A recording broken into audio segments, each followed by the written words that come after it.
Hey guys, so today we're back with Elisa. So if you watched Elisa's first interview, I think that was one of my top or favorite interviews to do because you were just so charismatic, Elisa, and it was funny. I think a lot of people liked it too. And in that first part, you can see that Elisa has been under no contact at that point in time for a year or over a year. And within the year, her partner reached out to her again. And at that point in time, they were having dates. And so this is gonna be the follow-up interview. Uh, so Lisa, I guess, can you give us an update on what has happened since then? Okay. So when we did the interview, my partner had started becoming closer to me. He took me out on a date. We went, had a beautiful day at the lake. We celebrated my birthday. There was intimacy, and he was starting to come closer. And then in that time, a girl that he'd gone out on a date with, but they had decided during the date that wasn't going to work out, reached out to him and wanted to try again. And he started dating her. And, you know, in the program, you reiterate over and over again that your partner is going to test you hard. And I found out about the relationship when he decided their first date would be at a beautiful mountain spot about 45 minutes from my home, about 3 hours away from where he's currently living. So he drove 6 hours round trip to take her to this place that we used to go to together all the time. And he knew that it was a very high chance that I might be there as well. He later told me that he almost called me to let me know he was going to be there on a date, but then decided against it. And of course, I was there with my friends at this place, and he's there on a date. And it's like one of those moments where at first you think you're hallucinating. Hold up. Like, So let's clarify this for people a bit. yes, I want to go back further to that one even whole year further. of, yeah, one whole year of like no contact, just to refresh people's mind a bit. Okay, so This we'll was go one back. whole year. This was one We're whole gonna year of zero contact, right? okay. Zero, It nothing. it it wasn't zero. It wasn't zero contact. So he was definitely keeping his distance. So while we were, I was going through the program, he'd come closer and then he'd get a little bit more distant. Then he'd come closer, he'd get more distant. It wasn't completely no contact. And about 4 months, about 1 month in, he was really starting to see my changes, but he didn't care, right? You could see the changes, he didn't care. Then he started to see the changes and he became more interested. And then at one point, he asked if he could do the program too. And I gave him the password and I said, have a look. And he started doing the program and he was really into, I'm like, he wasn't really interested in anything in relationship stuff. He was very sour on relationships, but he was very interested in all the P2 stuff, all the stuff for being bulletproof. And he had a lot of really powerful realizations and started doing some auto suggestions and like he was he went from a Geoffrey Setiawan hater, this guy's a business guy, he's not a psychologist, doesn't know anything, what to just doing a complete 180 and being like, I'm using FAE bias, I need to be open-minded and started doing all of this P2 work and started coming closer to me. So we were not completely no contact. And then he would come closer and then he would get more distant because he was seeing other women. And I think, in that time when he was more distant, he was seeing other women, which I actively encouraged. Like I So actively encouraged it. can you talk about that a little bit? So, okay, before we go there though, so you're saying, Yes. right, you went through one whole year where things Yes. were very spotty at that point. Spotty. And that one year, your partner was basically very against what we were trying to do here, what we were trying to teach, the principles we were operating under. But when he took the program himself, he's like, only And against it for like 3 months. And then even in that, because you say in the program, even if you have a little bit of contact, even if it's 5 minutes when you drop off the kids and pick them up again, you can still build safety. Like you can still play out the frameworks. And so any chance he gave me, was a chance to sparkle and shine, highlight my changes, and he noticed. And Mm. he started after we broke up in August 2 years ago, and then December he started doing your program on his own, mostly P2, because he wasn't interested in any of the Yeah, relationship he was stuff. the mindset stuff, internal stuff. But then Yes, a year later, he rekindled something with you. You guys have that amazing date on the lake. yes. And then after that, you it just went It just basically, U-turned. it just It like U-turned, and the it other just person, the other woman contacted him. yes. What made him want to explore something with that woman, and what were you thinking at that point in time? What were you feeling? Yeah. I was thinking, I'm going to be really honest with you. Um, I just needed to let the other relationship play out. It's just a long game. It's like investing in stocks. It's like And so you you can't let that play like, out. How long did you let that play out? I predicted that it was only going to last 6 months, and it only lasted 6 months. What made you so sure that it wasn't going to last? So the other woman is a fantastic girl. She's interesting, she's smart, she studied at one of the UCs with a good science degree. She rides and trains horses. Like she's badass. Like she goes backpacking alone. I go backpacking alone. Like on paper, she seems like this strong, independent woman, but she has a disastrous relationship history. She's 30 and she's already been divorced twice. She's in and out. She's like a serial monogamist. She's very needy. And her relationships have a lot of entropy, a very high degree of anxiety and entropy. And we say it a lot in the program. It's something we kind of soothe one another with, like, don't worry about the other partner. You have the program, they don't. And I could already see, because even after he started seeing her, he was still moving closer to me and even talking to me on the phone. And then he was asking for campaigns. He said that he enjoyed the campaigns. He found them very insightful. He learned a lot about himself when we were talking about when I was, executing my campaigns. And then he called me up and he was very anxious and freaked out, and he told me that we couldn't talk anymore, that it was making his new girlfriend very anxious. And I could see the entropy playing out in real time, where she's texting him, like, it makes me so anxious that you're talking to her. Like, and then he's becoming anxious when he was calm and confident before receiving. And so, just that alone, just the amount of entropy in the relationship, I knew that it wouldn't last. Mm. I And mean, people so, don't yeah, go ahead. I mean, the program just equips people with so many skills that they just don't have otherwise. You Yeah. can just sit back and watch a relationship that doesn't have this program unravel also in very predictable ways. Like she was violating safety, after we got back together and he started talking to me again.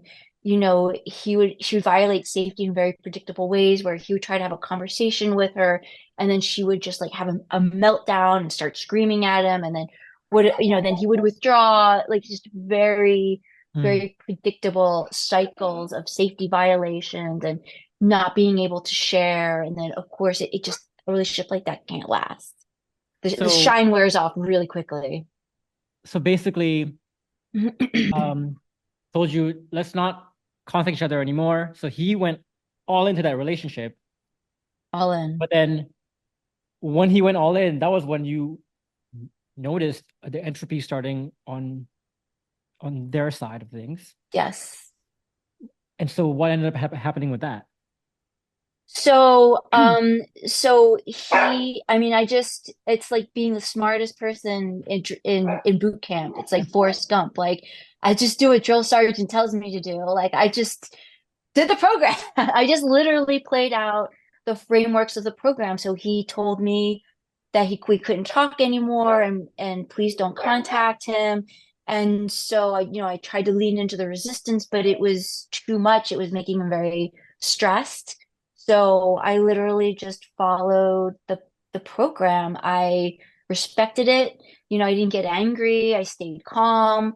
I sent him a audio TTH that I was going to, give him the space that he asked for. But if he ever, wants to talk, I'm always here. And then that's it. I gave him the space. I didn't like give him space, say I was going to give him space, and then contact him a week later, or, the Yeah. things that you literally say don't do. I honored the space he asked for, and in that way created safety. And you guys have been together 3 months, We've dating been together 3 months again, dating 3 months. 3 months again. Okay, so I'm gonna ask you a series of questions here because this is what probably people are thinking, Elisa. First of all, what made you willing to wait so long for this guy? Like, what is it about this guy? Like, what is it? What are you thinking to basically spend a year and a half getting I this? mean, I have had other dates, I've had other relationships, and I would tell other people what I tell him. Um, can I find another man? Absolutely. Like, I mean, like, fuck, like, one, like I've got a lot going for me, but also, I have the skills from the program. But, I tell him, the same thing that I would tell other people. So first of all, I want to say a year and a half, a year that was spent doing the program and deliberately not dating with the knowledge that without the changes that the program would give to me, I would simply repeat all the toxic behaviors, you know, and in the next relationship. Like it would just be the same thing all over again. And so I really needed to take at least a year and not date and just work on the, concepts in the program, work on being bulletproof, do all the P2 work to be a good partner to somebody else. Mm. One. Two, while I can meet other men and I could find another relationship easily,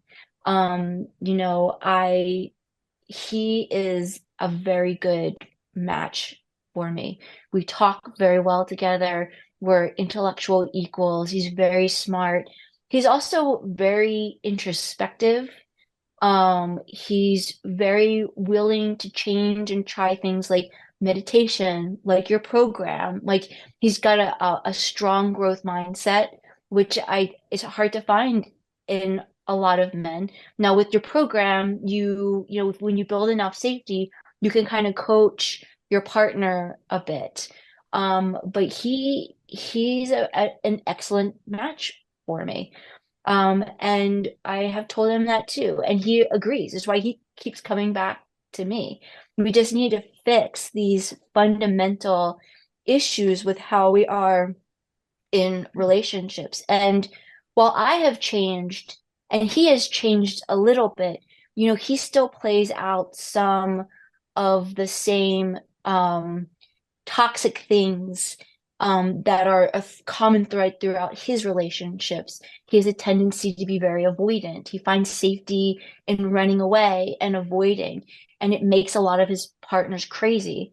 I have the program, so it doesn't make me crazy. I can flip the script, I can understand it, I can give him space if he needs it, I can build safety, and he doesn't get that from other women. They Mm. either just are so themselves anxiously attached that they kind of chase after him and get weird, or they're so securely attached that they think he's playing games and they're just like, nah, you know,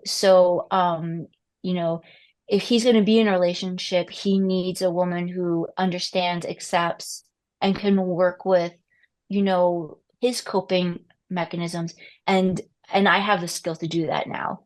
Yeah. I think a lot of people listening to this is not going to understand where you're coming from, Elisa. And I'm gonna challenge you a bit here because I'm gonna put Let's myself in go. the body of like a doubter, right? Giddy up. Because you had very much really amazing things to say about your partner. And even about like the not so great things, you don't see it as like your partner's messed up. It's more of that's the weakness, but he can outgrow that weakness. It's a matter of time. So there's no FAE bias there. But people looking at your scenario would say, for example, this is a guy who has shown repeatedly that he's not committed to you, that he doesn't want to choose you. And he chooses other people at every single step of the way for a year and a half. Um, and a lot of people will say, if if someone doesn't think they're good enough for you, then fuck them.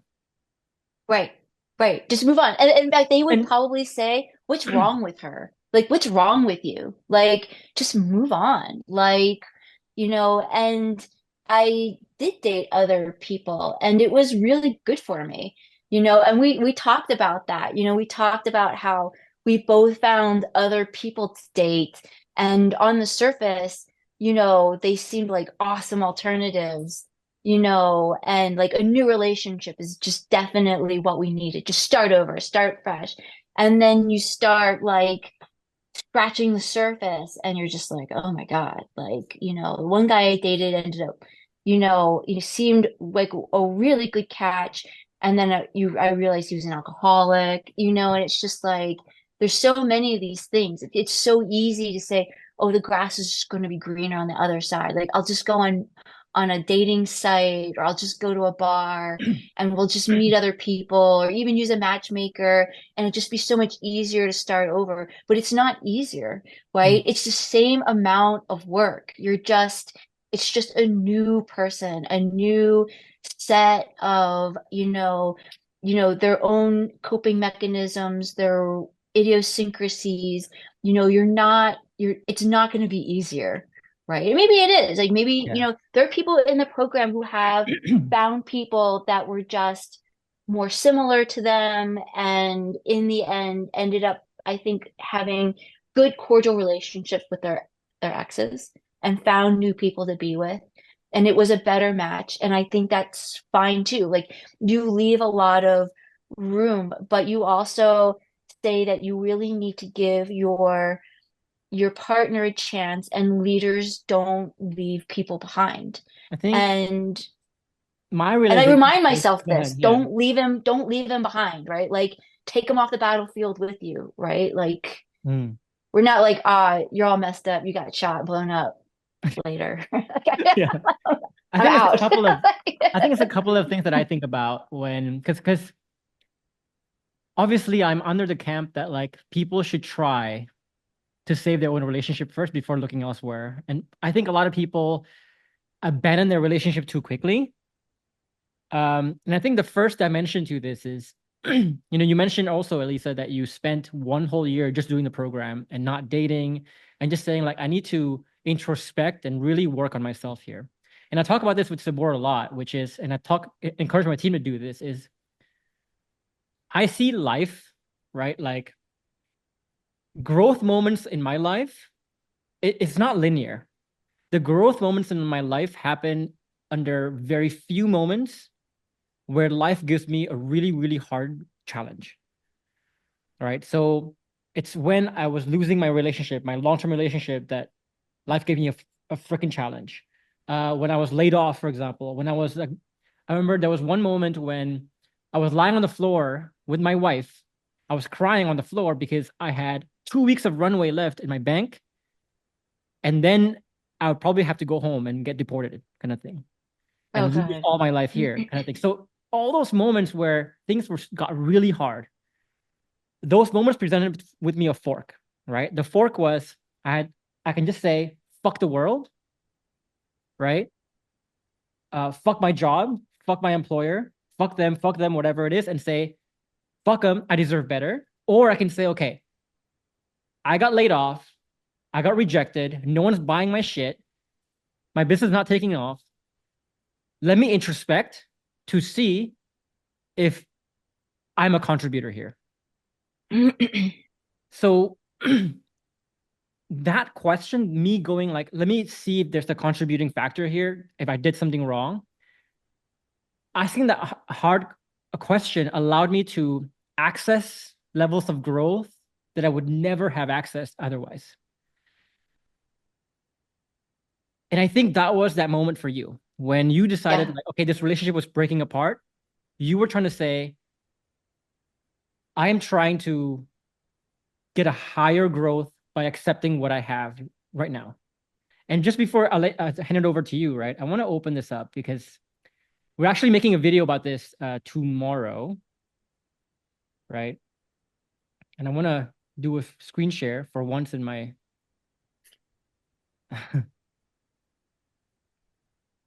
The way I picture is kind of like this, right? So a lot of people, right, when they're have that fork, they're presented with a challenge, they say, fuck you, right? Fuck this.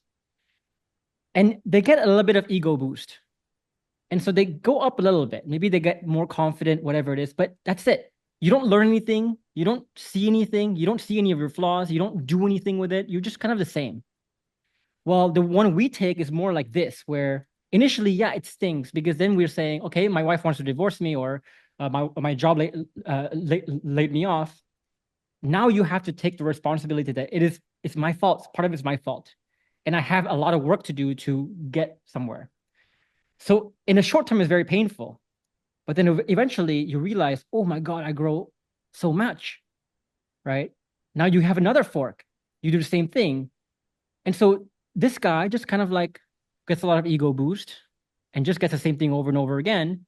But right. for me, I'm always, each fork is just making me so much better, right? And you don't get a lot of these forks in life. You don't get a lot of these moments in life. You may get in your life 4, 5, 6 moments that really can lead to a lot of growth. So if you waste those 4, 5, 6 moments by just saying fuck the world, god damn. It's almost like Yeah, you, yeah, go ahead.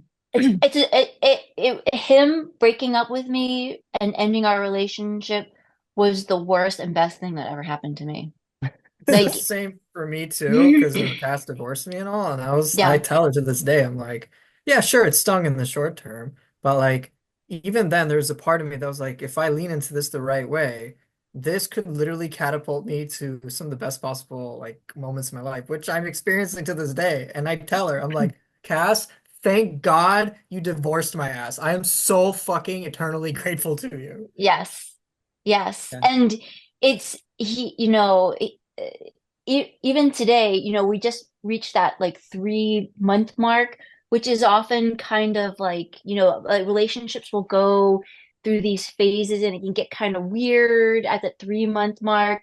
You start having conversations and like he sees what a leader I've become in the relationship, how we have conversations we could never have before. And he says he keeps waiting for me to like freak out or like lose it. And then it doesn't happen. And it's what you talk about, like starving the enemies and then flipping the script. Exactly that. It's like it's playing out exactly like he's still waiting for like the mask to slip off and like the old self to come out. And he's still testing me. Like he Yeah. still tests me. He withdraws, he does those things. And then I just am like, well, it's just real resistance. We just lean into it, and then we talk. And he has never had that before. Most of the Playing the women game he's right. dated, they just yeah lose it on him or just like, nah, you a fuck boy, like. Right? And he's not like this is how he has learned to cope with stresses in the relationship. And once you can flip the script and you can understand and you can kind of see it, you realize it's not a game. He's not a bad person. This is just resistance. And it's just there's more safety to be built, and that just Yeah. comes with time and Yeah. patience. We'll go deep into the resistance part in a bit. I just want Yeah, to go back to the topic on like what the made you, fork. yeah, what made you decide that you want to do this for so long? And one of the reasons was, I think that moment when your wife, I'm so used to saying that, it sounds so Yeah. crazy because we work so many men. Your wife, your partner wanted to leave. That was when that fork presented itself to you, and you chose the non-victim route. You chose the let's Yes. introspect route, not the fuck the world route. You Why? know, Why? you Why? say it. You say it in your program. Like you can deny reality, but you cannot deny the results of denying reality, right? Like if you're so awesome, if you're such a catch, if you're so smart, then why are all your relationships a disaster? Why is your life a disaster? Like why can't you get out of this? And I think Zach, the guy on the program, he had to come to this realization. I think he's been doing the program for a while, and he took him a long time to realize he's not the hot shit man. He has convinced himself because everyone keeps leaving him. Like, Yeah. like all I, of them I, leave, I got this and you message. have to like realize it. And you either, like you said, and I meet people all the time. Like I had a roommate for a while, and I'm like, man, he really like tested me. Like I had to use all of my relationship revival ninja skills. And he was the same way. He had a relationship for 9 years that went south. It was a terrible relationship and a terrible relationship before that. And then he had a terrible job situation. And then he was homeless. And he just doesn't get it. Like he plays the victim. The girls are all crazy. Like the job, they bullied him. It's everybody else's fault but his. He can't take any ownership, and he suffers every day, day in and day out, with like, the unfairness of the world, and he's the victim, and he can't see how he contributes to any of this. Yeah. And I he's think just, and it's that's the thing, right? sad. So I It's got this tragic. message, Elisa, from another woman in the program actually. Mhm. And she came into the program because her husband was like basically cheating a lot. Found out that her husband was like a serial cheater. And when I on board, I told her like, hey, again, this is a fork in the road, right? Maybe there's something you can do to remove that behavior, or maybe not. I don't know. But Right. what I do know is that whenever I teach my clients to really grow in these ways, their partner realizes I have everything I need and I don't feel the need to like sleep around anymore. So she's been in the program for 4 years, uh, hasn't really done much of the work. And she comes to me and she says basically, Jeff, I think what you're saying to people could be a bit dangerous because here I was for 2 years thinking that it's my fault that my husband is cheating and that maybe there's something I could have done better. While all this time, I realized that the last 2 years, I didn't need to feel bad about myself. What would you say to someone like that? Well, what I would say is you can't control your husband's desire to cheat. And they may be a serial cheater. That might be, maybe they're a sex addict. Maybe there's something about them that you really can't change. But, you know, did you really do the work? Did you change yourself?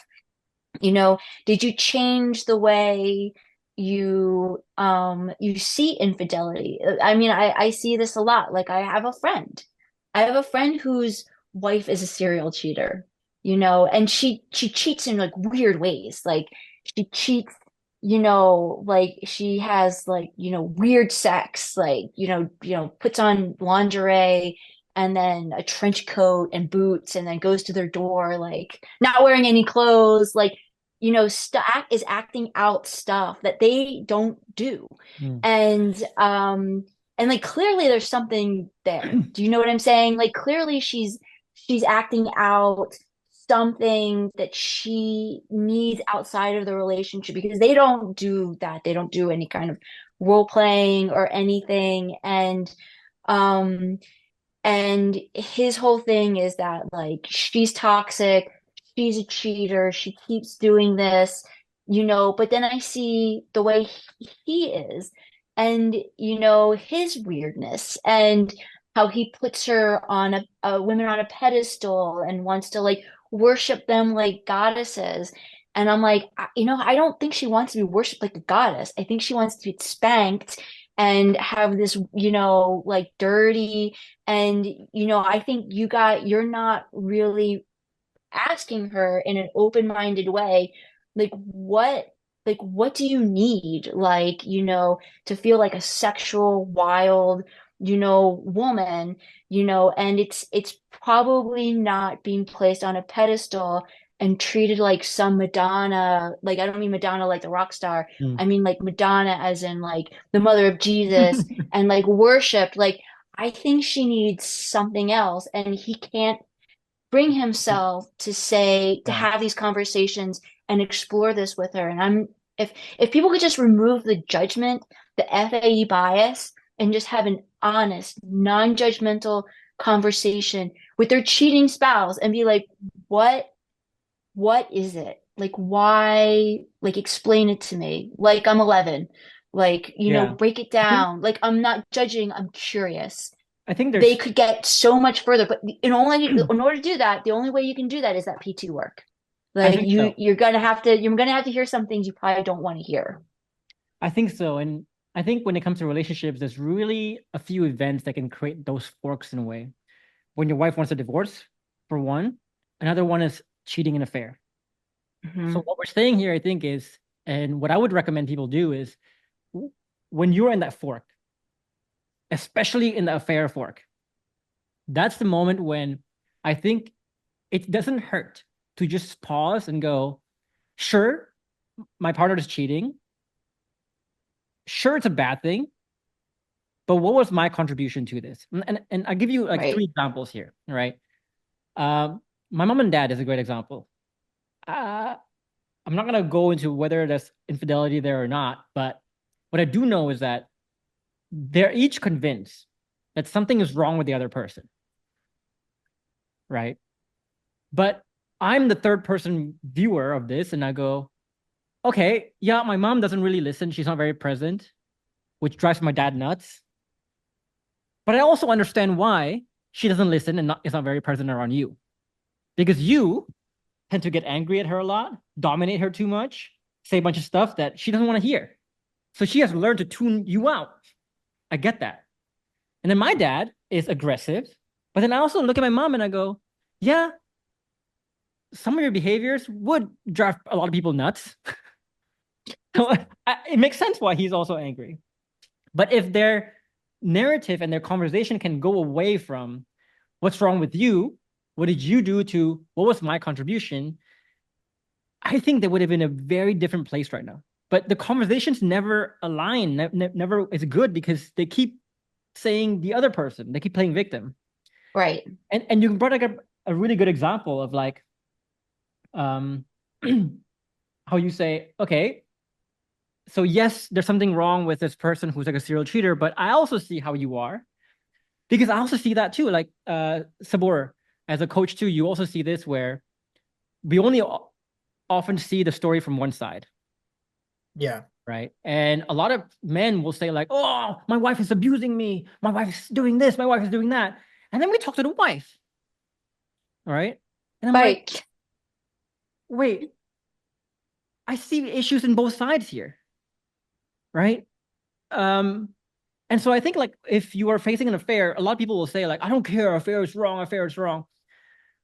What I would say to them is like, "Wait, so affair is wrong because affair is a betrayal." But what if you also have betrayed the relationship a long time ago, which led her to saying, fuck it, I don't care anymore. Bye. Kind of thing. What Right. if there was another betrayal? Maybe it's not an affair, but there was another form of betrayal there. Right. Um, and my partner too, like at some point when we were struggling, she also thought about other people. But not once did I go like, oh, something's wrong with her. Right. It's like, no, I think I caused this. And now she doesn't think about anyone. Like we Right. we are in a 3 month freaking UK because we love each And other after 9 years. I was wondering why you were eating dinner at 11 a.m. I was like, he must be across the international date line somewhere. And Jeffrey, you make a really good point because like I had the same thing kind of with Cass. Like, she divorced me and I could have been like, oh my gosh, like my wife's betraying me for the divorce. But I did too have to look within and ask myself, like, wait, my ass is getting divorced for some reason. Let me first figure out like what the fuck did I do to get here? Let me like Right, leave Cass out of this aside. Let me think, deeply introspect. And as I started to do that and I started to lean into that discomfort, I started to realize, oh shit, there are many ways I've betrayed this relationship for so long. And like in all honesty, Cass wanting divorce in the first place, I'm just like, yeah, I can see why she would want that. Like, let me just fix my shit more or less. And I can like start talking to her. But without that introspection in the first place, I mean, good fucking luck. I would just stay a victim. Yeah. right. And Yeah, and I think just to close off this topic, right? It's like we never also pin faults in anybody. We never say like it's your fault or it's your partner's fault. The word fault is not even a question. It's not even in the conversation. It's just we're asking you if you're in a fork of your life, then can you just pause and think? All we're asking you is just to pause and think. We're not saying it's your fault. We're not saying you did something wrong. We're not saying like you were an asshole. You fucked up. You're a terrible human being. And a lot of these men just get so defensive. Oh, how dare you say that? I'm like, chill the fuck right. out. Like we're just asking you to think, Yeah, reflect. Because if you don't reflect, you're gonna carry you might carry some stuff to the new relationship, and you're not gonna get that time back. And that's no. kind of like leads me to my second point, which is I think if I were to look back into deciding like why I chose to look within to introspect when I was presented with that choice too, was okay. So number one, I have tried to start new relationships like you, but they're always lacking, And I realized that whatever relationship you go into, you're going to be dealing with entropy, as you said, as we say in the program, Yes. where we're dealing with differences. We're dealing with someone's, childlike behavior, toxic behavior, because no one's perfect. But if you don't have the ability to create safety, to create the admiration, to create the alignment on those differences, on and the ability to like coach and have deep conversations about these weirdness, like for your partners, like the avoidance, for example. Sure, if you go to someone else, they might not have avoidance, but they might have something else. So they'll have something else. They'll They'll have have an something else. addiction issue. They're hypercritical and controlling. Oh, you just don't know until you get into a relationship with somebody and really like unzip that crazy. And then it's just a whole new, it's going to be exactly different than the partner that you're leaving behind, but a whole nother bag of things. It's Right. and for you, it's a whole nother bag of auto suggestions and Yeah, and I also have relationships where initially it was great, but then we moved to like a different stage of life. We moved to a right. different part of life, which now our similarities are not really similarities anymore. We have to change as people. And I realized that the problem is always the same. It's like, one, I don't know how to be adaptable. I don't Mhm. know how to create safety. I don't know how to create the alignment. So it's like, sure, I can say to myself, like, fuck it, I'll find a new partner. But how many failures do we need before we say, you know what? I think the common denominator is that I don't know how to create safety here. So Right. you can't really escape that work. I realized. Right. Yeah, and I had kind of a similar thing too. The tough truth that my cast gave to me that kind of like spawned me to start thinking and like, hey, like I need to look within was that she actually said the same thing that my first girlfriend ever told me when she broke up with me. Legit. It was both like, hey, so I feel like I have to take care of you. And I'm like, wait, I'm literally Heard this experiencing the before. same Hmm. shit all over again in two different relationships. My first one and then like, the most important one to me. And I'm like, wait, this is weird. Like, I know Cash, I went through a whole journey of introspection right then because I was like, this is the fucking same. I have to be the common denominator here. This is Right. way too eerie otherwise. Yeah, and sometimes you're the one who says it to them and they just get this look and you can tell they've heard it before, Yeah. and the like that guy that I was telling you about, like at one point I just broke down and I was just like I'm like, man, and I spent a lot of time listening to him, a lot of time listening and just like, using, a lot of those 3-4 frameworks. And at one point I said to him, I was like, you're just an incredibly selfish and self-absorbed person. And he just got this like look. And I'm like, I'm not the first woman to say that. But the Did other you women were all crazy, and I'm did you not react? crazy. How did you react to that? He just like stopped and he just like stared at me. And there was like that recognition. You can see that like, he I know he's heard that before, but Mm. he was always able to write it off. Like, she's crazy, that person's just crazy, she's crazy, and here's a woman who is just definitely not crazy, who's been everything but crazy, and then they say it and you know, I just can't hide anymore, kind of thing. you can't, yeah, exactly. Like, she sees me, Yeah. right? Yeah. Like, she sees me, and you know, yeah. But it's interesting. This always has a conversation to be about, there are some people who, when presented with this decision of like whether to say fucker or to introspect and learn, they do say fucker. They find new relationships and it moves on. It goes well somewhat, right? Now, I've met three people like this in my life, right? Where someone says basically like fucker, that was a wrong person and they had a new relationship.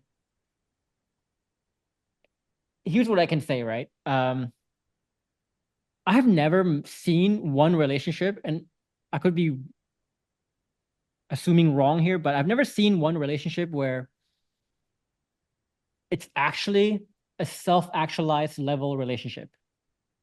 So when these men say, for example, like, yeah, we've Hmm. been happily married 24 years after I left that bitch, right? Whenever they say that, I look at the relationship and it's very transactional. You know, Yes. they take care of the kids together. They don't have deep conversations. They don't talk about their Right. dreams, their soul. They don't share their soul.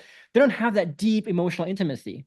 Right. And I look at my life now, it's like, okay, why do we have the deep emotional intimacy? And why did I allow myself to build the skills to build that deep emotional intimacy? It was because I had to go through that fork and realizing what it was like without those deep Yes. intimacy. And the Yes. hard And part that's for me is like, as I say, good is the enemy of great kind of thing. So you tell those people, right, who are having like a very low level, things are things are not amazing, but they're not also bad. So in their books, it's like that's how a marriage is supposed to be. How do you convince someone like that it's like, dude, there is something better? Because they're happy with good. right. So why would they even consider great if they're happy with good? Right. And I think that's that lacking, like, there's no depth, right? There's no there. Like, they're not getting deep inside their partner. They're not understanding them. They don't really understand themselves.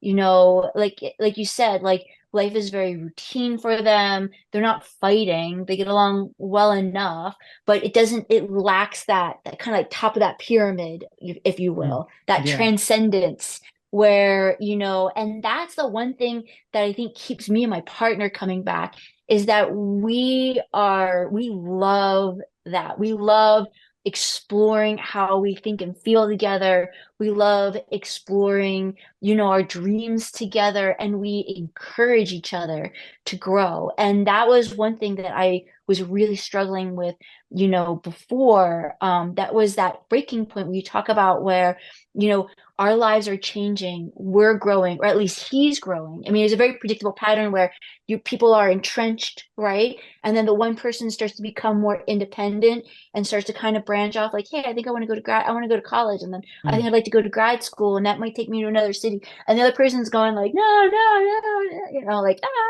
and like having a freak out and then trying to control them. And of course the relationship ruptures, right? Like, it's very predictable. Like, and this, the security, the phase 2 work, has helped me so much not only to actively encourage my partner to pursue all of his dreams, even if they take him to the other side of the country. I sent him a link the other day. I'm like, this is the best emergency medicine residency in the country. Like, you should totally. Now, there's a emergency medicine residency like in our town, but it's not the best. It's not the best. Like, right? Like, it's good. It's okay. They get a lot of traumas there, but they also get a lot of other stuff. People using it for general care. And I'm like, and the emergency medicine program I encourage them to go to, like, it's in Massachusetts. It's not even in like the cool part Mm. of Massachusetts. That's Boston. It's in like the most boring part of Massachusetts. It's basically Connecticut. You wouldn't want to You move there, know, I think. no, no. I'm like, it's so vanilla and Protestant and like, I'm like, but it's legitimately the best. It gets the most highest acuity, cases. So everybody there is either really, really hurt or really, really, really sick. It's not just people using the ER for like primary care or whatever, like we have here in this part of California. Mhm. And he notices these things and we notice it and we laugh. I'm like, I can't believe I'm encouraging you to go as far away as possible so that you can grow and you can get your needs met and you can, have this really satisfying experience. And it's more than just transactional. It's like very growth mindset.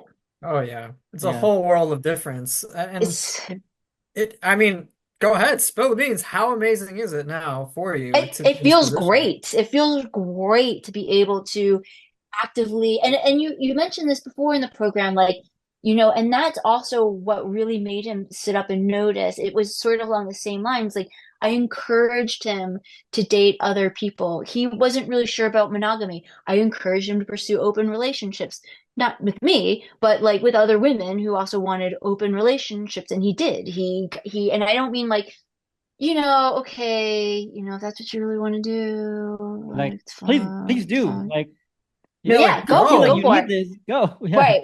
And Like this and was people get so worked up about, their partner, finding somebody else. And other people who've been in the program will laugh and say, you wish yeah. your partner met somebody else because this is your chance. And that's exactly what happened. Yeah. I When want to he go realized in. that I want into to go that into that in a later, bit. Yeah, I want to go into that in a yeah. bit. But I just want to recap that first point again for people who are in the fork, right? It's like, okay, I think, you know, a lot of people who watch our videos, right? I will assume when you're watching videos about relationships that you are watching it because number one, yeah, you're in the brink of divorce, whatever it is, but deep down you want a relationship that is deep, that is like deep, deep, deep, deep, deeply fulfilling. Yes. Not just like okay, not just like good enough, like deep, Right. like to the point where I cannot imagine. Like sometimes I don't bother. Like we're in the countryside right now, and I could not talk to anyone for 3 months. I'll be okay just talking to my partner because like there's no need to talk to anyone else. This person sees me deeper than I, and we connect deeper than anybody else.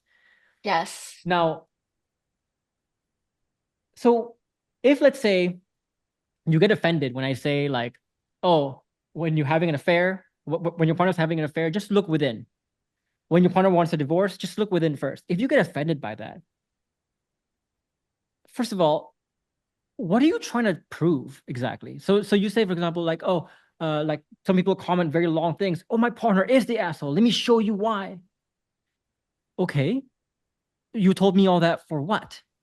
For me to just tell you to leave? You don't need a video to tell you to leave. Just go, Dude, there's right? there's You there's don't need. 50,000 videos on YouTube that will tell you exactly what you want to hear. They're a narcissist. They're this. Like, don't put up with that. Like, especially for women. Especially for women, there's all of these YouTube, like, if your partner is avoidant, then you need to be act like a secure woman and you need to be like later gator and don't even try. Like, don't even try to understand it. Don't even try to wonder, like, well, like, what am I like chasing them like a dog chases a bunny? Like, am I being too weird? Am I being too needy?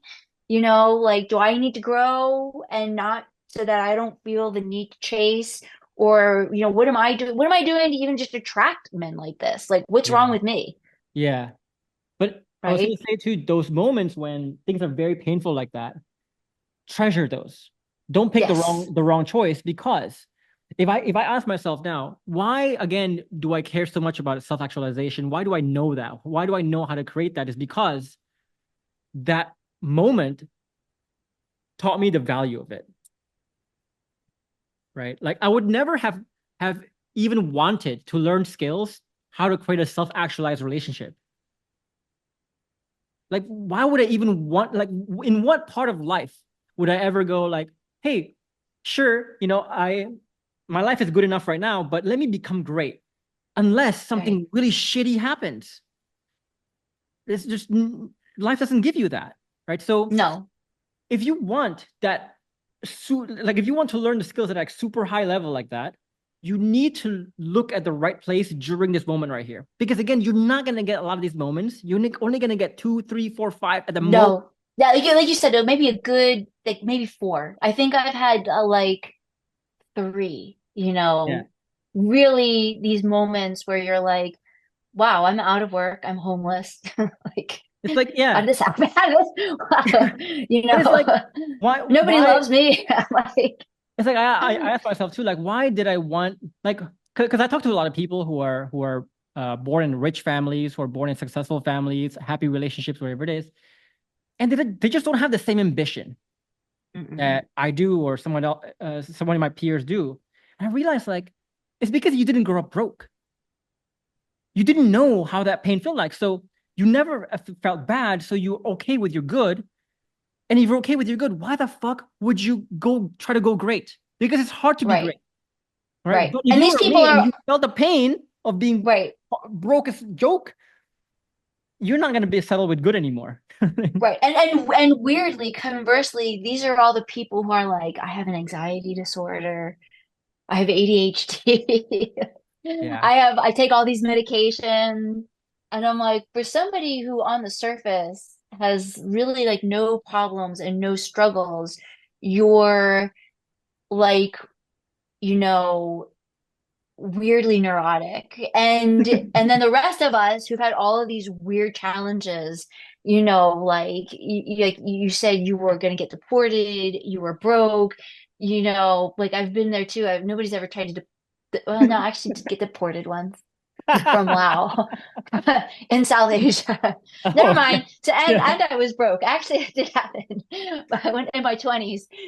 Like having to struggle and like rise above it, reframe it, realize that this is an opportunity, at every course. And I don't, yeah, maybe I guess at every chance, I guess I have taken the growth fork, like the perseverance fork, and then Pent ultimately found your program, and then the growth was just like, I mean, it's like looking at, Yeah. Warren Buffett's stock portfolio, Yeah. like, is this a short squeeze? What's happening here? Like, it's like, Yeah. It's like, crazy how much you grow. And I'll end it with this. Like, I tell my team all the time, right? Purposely spend some time in the red lane, meaning like there's green lane where there's no resistance, everything is easy, but you don't learn from easy, you learn from fucking hard, right? So right, sometimes, like, if you want to craft your messaging, if you want to hone your messaging, spend some time with the intense doubters, with the fucking intense haters, because that will yes, force you to craft your messaging faster. So right, for us, right, it's like when we're making our own forks, we're making those moments that will create that deviation, that pivot, right? Well, a lot of people, they're avoiding that. So don't avoid that. When you're find an affair, divorce, separation, wife wants space, whatever it is. That's that fork that you want, right? right. Use that time, That's the introspect. moment you're going to be the most creative, the most hopefully open to change. Not everybody, but if you can have a growth mindset and embrace it, like this is when the rock gets the polish, right? Like it's if it's just there and it's sitting there and it never moves, it just gets moss and stuff all over it. But it's when it's rolling downhill, getting thrown That's when you find around the most through the, stuff. right, like that's the diamond under the pressure of the earth, goes from coal to a diamond. Like, And I've really gotten into this. Like I did my first solo backpacking and just like by myself into the wilderness, which really freaks people out. It's like, and I'm gonna do another one. I'm gonna Especially actually for do women, right? For women, that's but a especially scary for thing. women, it Yeah. really, really like people are like, I'm going to do 28 miles into the wilderness above the tree line. So it's going to be at 10,000 feet. So also not that much oxygen either. I'll probably feel terrible, but like it's so good for you. Like if you feel so strong, you feel so tough, like you set the tent up by yourself, like, set your fuel and your food and like persevered and your pack is heavy, and you just that is when you grow and you're alone and there's nothing and you have no comms, you have no self-service, yeah, and if life isn't throwing you these things, manufacture it. Like Manufacture it. Go to the wilderness for 4 days Yeah. and survive. I mean, Like you bring don't food. grow by telling Don't be a yourself how cat. awesome. Yeah. Yeah, you don't grow by telling yourself how No. awesome you are. You grow by telling yourself and staying in that state where I suck and here's how I suck, Right. and that's okay because Right. I don't have to suck for Right. long. But I want Right. to transition, and I know Sabor has a question here about. So you guys have been to get back together for like 3 months. So I'm guessing the question you want to ask is like, are you nervous about? No. I mean, so and we're talking about this. So he is very he has other, people in his other ear. He's got an uncle who's a confirmed bachelor. I mean, I know his uncle. I like him very much, but he doesn't have relationships. He has decided that it's just better to be alone, that other people are a lot of maintenance and a lot of work, and it's just kind of too much. And then, yes, there are things that he misses. There's romance and there's connection, but it's not worth it. And so, Kyle admires and talks to my partner, talks to, him. And he has also had, my partner has had these relationships with women and they get frustrated with him, they blow up, they end, and he has sort of come to some of these conclusions that maybe relationships just aren't really worth it. And so, you know it's all about like staying in the present, just viewing this as resistance, not trying to convince him otherwise. I mean, he's here, he came back, he has stayed, we're still seeing each other. He obviously enjoys our time together. We have a great time when we're together. Um, but he will be going away to med school. I assume he hasn't gotten into med school yet, but we assume, and he still struggles. He's like, will it be feasible for us to stay together? Maybe it won't work. Maybe it'll be too hard. Maybe I'll be too far away. I'll have to move too many times. Maybe. I also want to go to grad school. But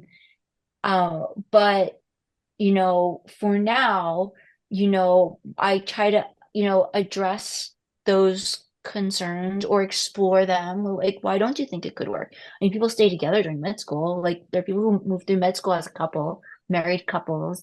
It's a little bit more difficult, but if you support each other's hopes and dreams and you want to see your partner succeed and grow, then it's not really that hard, especially if you're independent and you have your own growth and your own independent growth occurring simultaneously. This doesn't need to be a deal breaker, but I let him know that anything he wants is okay. And I let him know, and if he wants to end the relationship, that's also okay, Can I give you some coaching? and Lisa, yes, can I give you some coaching here? yes, I want you to see it differently. Okay. okay, So here, we have a client right now. Won't name names, but his wife also wants to join the program because his wife sees a lot of changes in this guy. And he was nervous. Ooh, what will happen? What will happen? Right. And one of the things that made him nervous was like his wife told him basically, I'm joining this program not to get our relationship back, but so that I can work on myself. I see how much you've grown. I want that. But we may not be getting back together again. Right. So a lot of people will take that resistance and they won't know how to turn it from negative to positive. They will turn it from negative to neutral, but they won't turn it from negative to positive. And the idea that I gave him was, dude, come on. If I was you, I would say, for example, like, hey, so you tell me that you want to join the program because you want to work on yourself, not for the relationship. I applaud that. Because my mistake last time was whenever I would change for the relationship. And while that sounds romantic and all in a movie setting, it's actually very sucks for me Yeah. because my changes will not be genuine. For you, because it puts you in so much pressure where like, oh my God, if I change, then you have to come back to me, kind of thing. So the fact that you are trying to change with just take the program just for you, I support that fully. Right. So the advice that I want to give you here, Elisa, is your partner seems to be afraid of the uncertain future.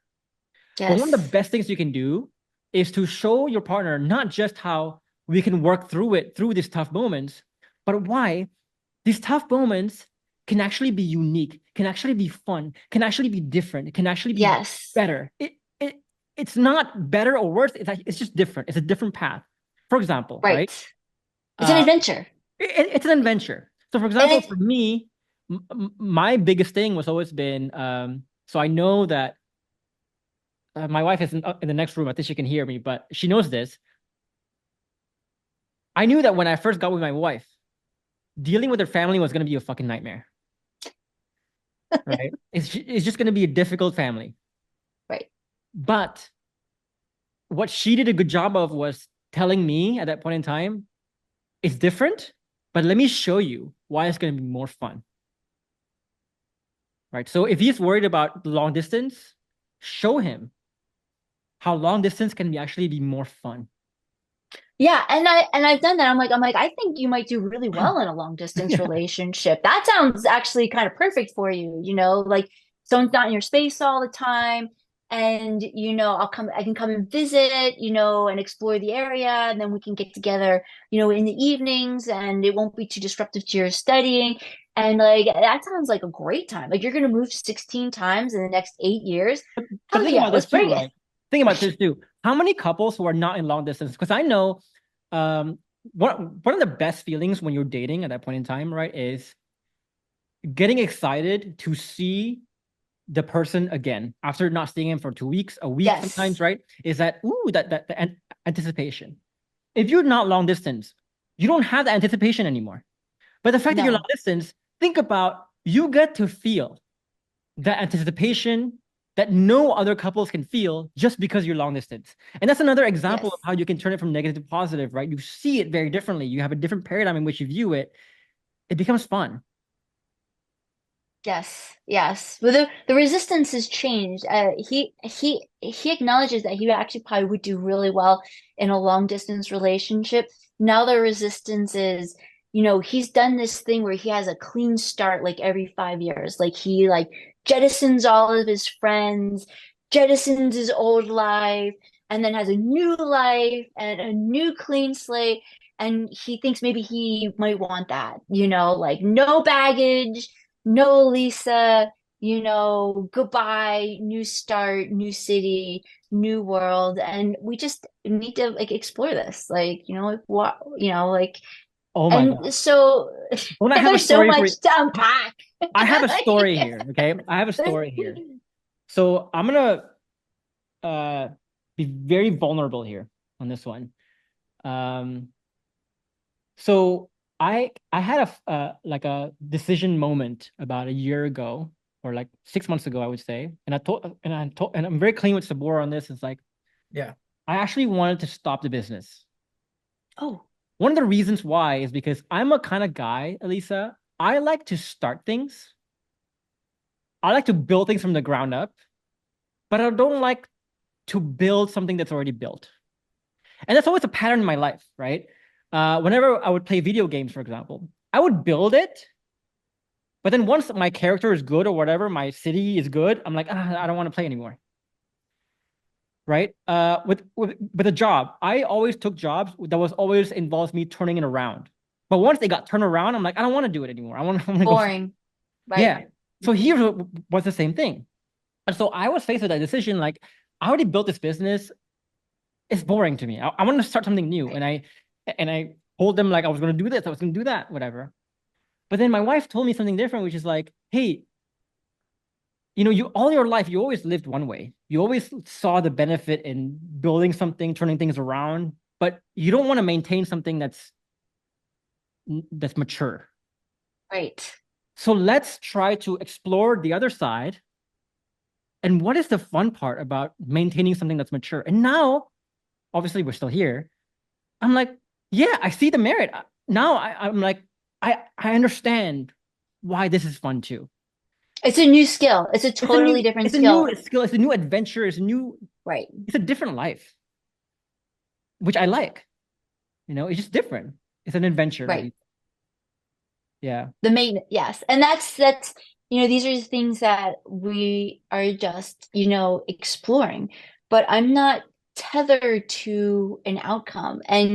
You know, and he is really responsive to that, that I'm not like, no, we have to stay together, it can only be one way.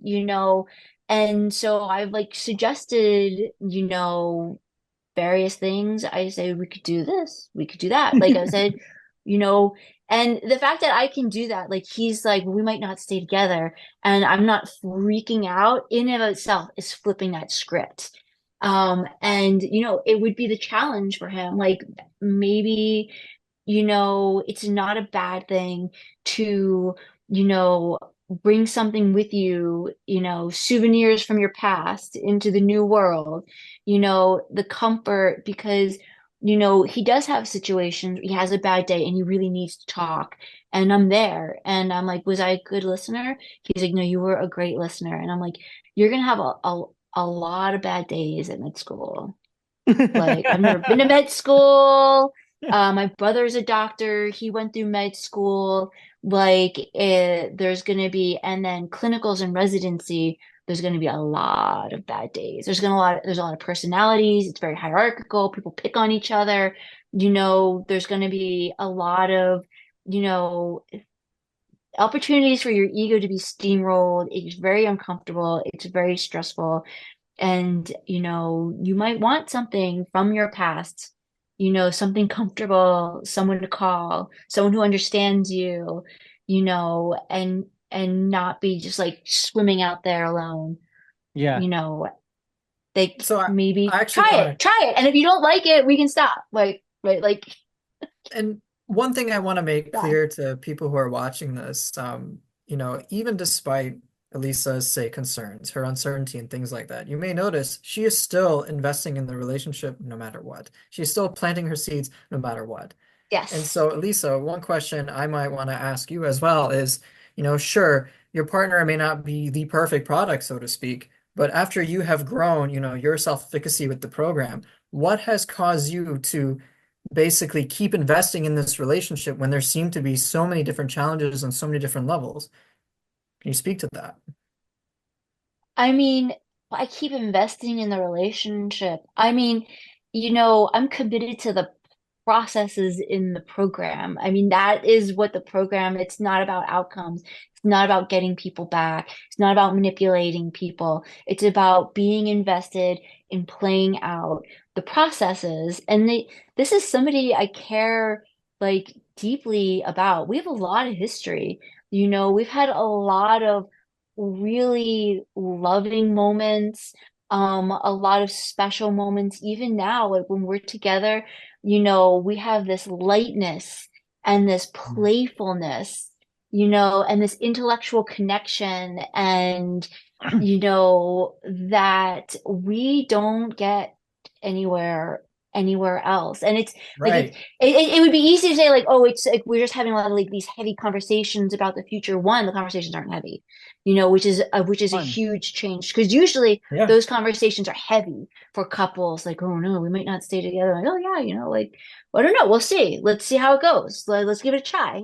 Let's just see what happens. And you know, I mean, that's just like anything. I mean, like life is just going to be full of these challenges. It just can't be all, rainbows and raindrops. Like, if you want a relationship without any challenges, just go buy a wife from like, Mongolia or something. And then, or like they've got those sex dolls now. They're like robots, Yeah. right? Like I get these ads all the time. Like, you could get an AI boyfriend, Yeah, I've seen and that. all it does is listen to you and sort of stroke Well, your Elisa, now ego. now that you say it to your in front of your device, you're gonna get those Right. ads even more. Oh, they're Oh always yeah. listening. Your phone is a listening device. It's important to, I get these like weird, create the perfect AI boyfriend, and they'll never cheat on you. It's a very safe relationship. It's not going to challenge you,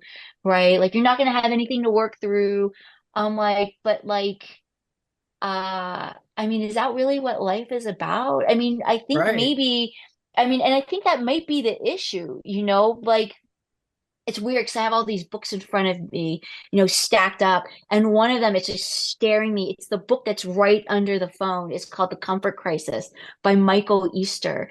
And he maintains in this book, he goes on this elk hunt in Alaska, Mm. and it's like cold, it's miserable, they're hungry all the time, they're in the wilderness, like they could die.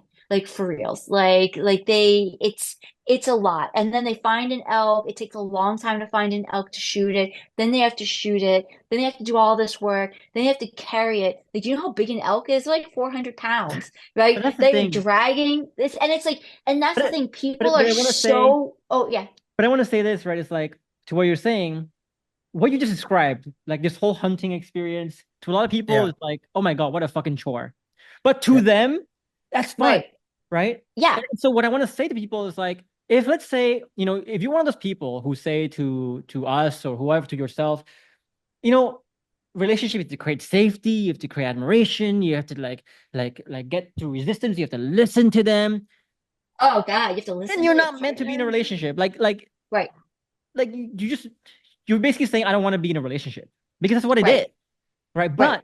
But the thing is, like, if you say But you the want to be in a moments are relationship, so sweet. Like when you yeah, do that work, and that's what Michael Easter, he talks about. He's like, on the way to Alaska, he's on the plane, and he's like, man, this airplane's like so fucking uncomfortable, and there's a baby crying on the airplane, and the movie sucked. It was like Die Hard, and it was terrible.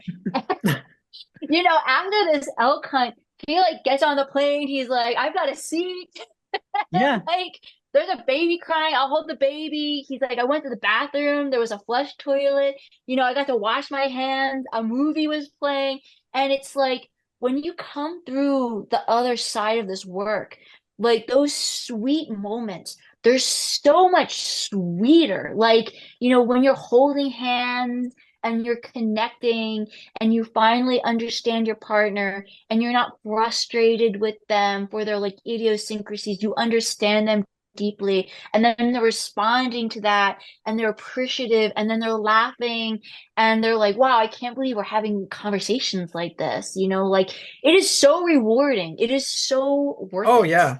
And absolutely, Lisa. And I think one thing I've kind of noticed from what you're talking about is that regardless of all these problems that you might be having with your partner, when you've compared it with other men that you've dated in your life, you've realized, hey, this trajectory is kind of awesome. Like I see the Right. potential of this relationship. I see the trajectory. I'm willing to invest in it more and more because I know I can make steer the relationship the way I want it to go. I know how to thrive when it comes through say when it comes to say your partner wanting space, for example, or your partner wanting other relationships, for example, or even just wanting no contact or just like, hey, like I want to go do my own thing for like the next 5 years. See ya. You Okay. know more or less that like, yeah, I think I'm pretty certain my processes are so damn great that he's never going to find this anywhere else. He's Like not. He's not.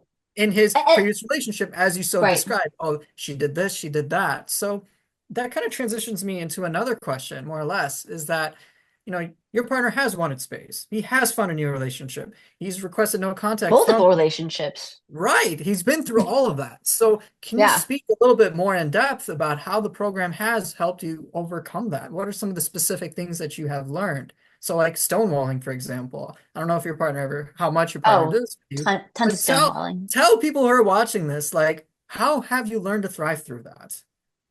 I mean, I mean the I mean it's all in P2.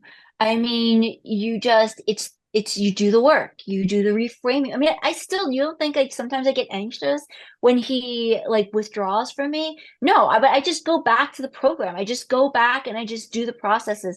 Like it's not like I did all the processes and now I don't need to do anything anymore.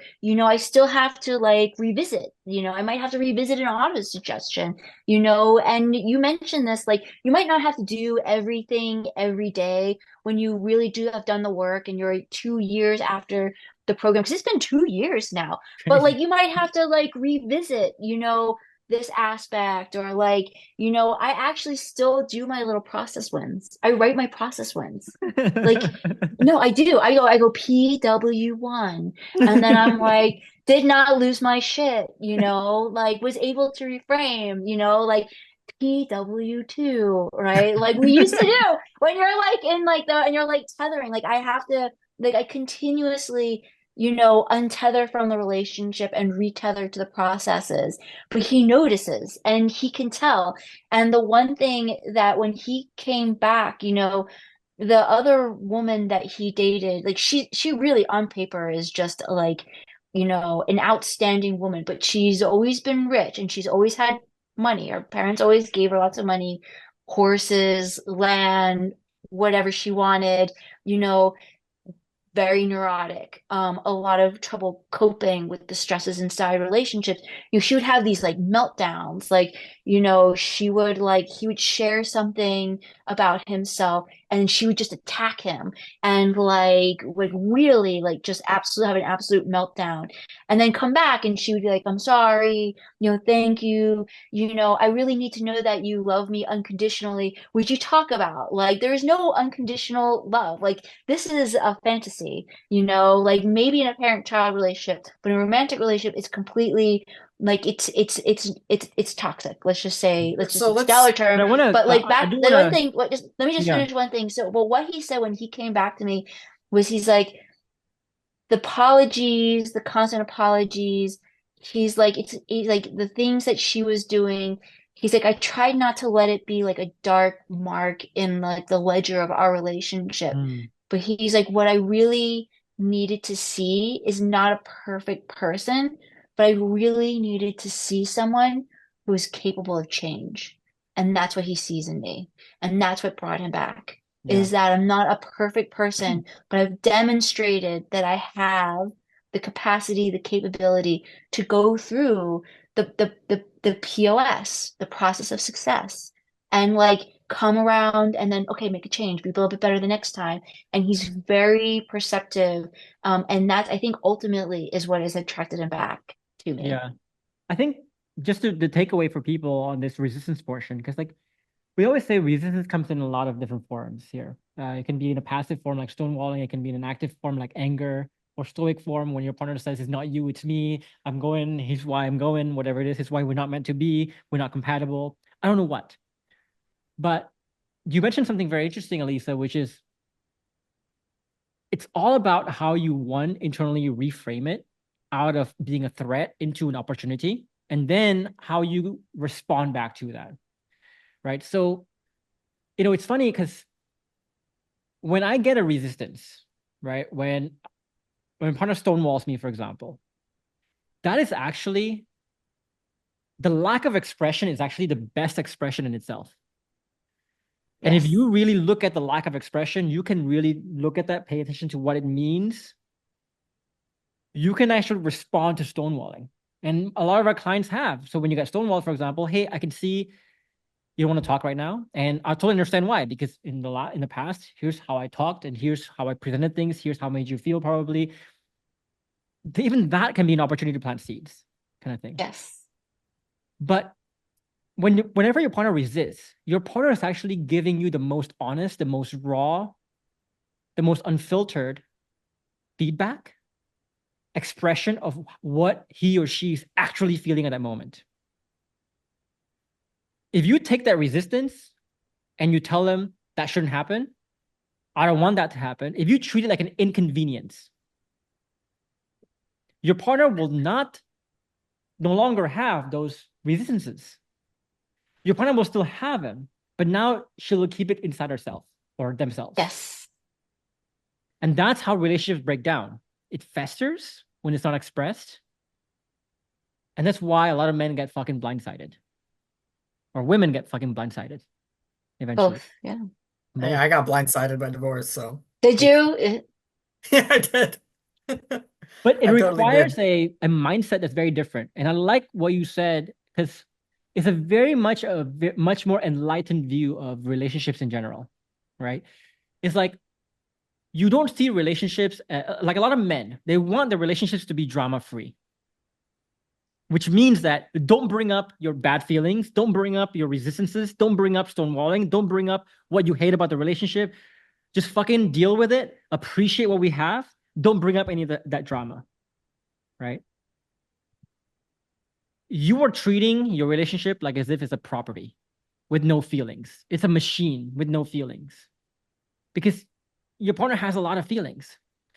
And, right now, we are asking, if you're in a long-term relationship, you're asking your partner to basically spend the rest of their life with you, the one and only life with you. That's a fucking big ask, right? And so if let's say I have a person like a co-pilot with me, right? I think my job as a co-pilot or my job as like a owner of a business, owner like having employees and such, I realize that my employees are not gonna be a fucking machine. Right. They're gonna need to sometimes like say, I'm struggling with this, I'm struggling with these feelings. I cannot shut that down. Right? I need to like invite that and go, hey, if that's what you're feeling, that's fine. But let me listen to you. Let me see how you can see it differently, how you can go through it differently, and be there for her, kind of thing. That's what a relationship is, right? Yes. You don't own that person. That person is not your property. It's not this machine. That person is another human being, Yes. right? So I just want to pause there for a bit and for people to learn to see resistance not as an inconvenience, but as a Right. part of the journey. In fact, for me, whenever my partner resists, it's not a bad moment. It's just a moment. So similar when I play golf, for example, right? When I play golf, like sometimes it's fucking cold, it's rainy, it's very uncomfortable, but that's golf, and I like it. And relationships sometimes it's good, sometimes it's bad, but it's part of the package, and I like all of it, Right. right? I like sunny days, I like rainy days. The same, they're just different, kind of thing. That's all. Yes. Exactly. Yeah. Yeah. And then when it's a sunny day, you value it even more, right? It's just like I think that, Western culture has a lot really struggles to like accept this. I think in other cultures they understand this better. Like, like you can't see the red of the peonies if not for the green of the leaves, right? Like the koi fish, going up and down, like you can't have good fortune without misfortune, right? This is just a natural, cycle. Western culture really seems people really convince themselves that things should always be good, they should always be comfortable, things should always be convenient, life should be easy. And yet, people are miserable for such an easy, for all the conveniences we have, for how great everything is, people have become very maladaptive and like bizarrely neurotic Mm, and anxious. And if people could just embrace that there's going to be, bad times, hard times, and just learn to reframe them and understand that these are just natural parts of life. You have a rainy golf day, you have a sunny golf day, and a lot of it is these stories that we tell ourselves in our minds. And your program talks a lot about this. All throughout the program, like the story we tell ourselves is really important. mm, And if you want to just change your mind, you just change that story. mm, Like, and I think, for people who want to play the victim, telling them and how in control they really are is something that not everybody can accept. Like it's just so much easier just to blame everything. And that I think is the one thing that your program gives people is it gives them the power to really control themselves, control their lives, control their mindset, control their mentality, and not control others. Like you make the change, watch other people change, like, once you're not going you, watch them change after you change and after you manage yourself, your emotions, your outlook, and the story you tell yourself day in and day out. Mm. And a lot of like, the resistance, for my partner, like this is a story he tells himself. He tells himself a story that, relationships are a hassle. He tells himself a story. It's just better to start over. He tells himself a story, and we're working through this. It's part of the journey. It's not a bad thing, right? But I also think about, just in your journey too, and this is going to happen to a lot of people when they're trying to save their relationship. It's not that you just go through one resistance, you turn it from negative to positive, and then everything is sunshine and rainbows, right? Right. It's actually a lot. And actually, sometimes the more resistance you find. So right now, for example, like Elisa, I think your partner is like, I think you were finding out and uncovering a lot of the resistances that you didn't know existed before in your partner, right? Oh, you were thinking this the whole time, or you were thinking this. That's actually a good thing. It Yeah. means Yes. like your partner is It's a actually feeling great safe enough. thing. Yeah, feeling safe enough to actually express that to you. Because Yes. before you knew, before awareness, before Elisa's awareness, he was already thinking that. That Yes. was already fucking up the relationship before Yes. you even know you were When we aware. were together 3 years before, he was thinking about this. He would like say he wanted to marry me, and then he would kind of like backpedal and like, and I was, it was making me crazy. It was making me nuts. And it doesn't have to make me crazy anymore. And he wasn't telling me these things. And he actually apologized when he came back. He apologized. He apologized, which I never asked for him to do, on his own, owned up to and apologized for how he would act very committed to me and then he would withdraw and act very committed again and like say he wanted to marry me and then backtrack and withdraw. And I never asked for the apology. I never confronted him about this. But on his own, he felt safe enough to own this behavior and apologize for his part Mm, because I was able to create the safe place for him to do that. yeah. It And makes a huge difference. it makes a huge difference. But at the same time, I also imagine, right? Each resistance is like that fork in a way in your relationship, right? And basically, each resistance is him testing you to say, do you actually have it or you don't? Do you actually Yes. mean what you say or you don't? So let's say if you say, Yes. right, if you say, okay, your partner tells you, for example, hey, I'm really worried if I can whether I can be committed to someone if we're doing long distance. Let's say he says that, which maybe he has. He seems like he has. If you respond to that by saying like, "Oh, this is so annoying. Like I knew Right. like what why can't you just say like you can be committed? Commit. You always had this problem with non-commitment. And now you're gonna say you're not committed again. And so Right. if you say After that, you came back to me. yeah, and then you Right. say that, it's gonna tell him like, well, I was trying to express to you this is toxic side of myself that I'm trying to express to you about, to talk with you, to resolve with you. But if I can't even express that, then why the fuck would I tell you next time? Right. So you're not the person I Which want is to talk about it with. which is what happened in his last relationship. Yeah. He would try to express things and she would just freak out. Yeah. Right. And And so and and this happens in all kinds of relationships all the time. You train your partner not to share. You train your partner not that they can't talk to you. yeah. Yeah, but by punishing them every time they do. And so I think about just how fragile relationships are if you have the wrong mindset. Like a lot of people try to use your willpower to like get around resistance or like to thrive through resistance. You will fucking fail because it like honestly, it just takes one slip up, one big slip up to undo the house of cards right now. So the only way you can do this is if you make the new paradigms your new you, Right. where when you get resistance, the first instinct you get is not to be inconvenienced, but to actually go, yes, right? Let me give you an Right. example. Right.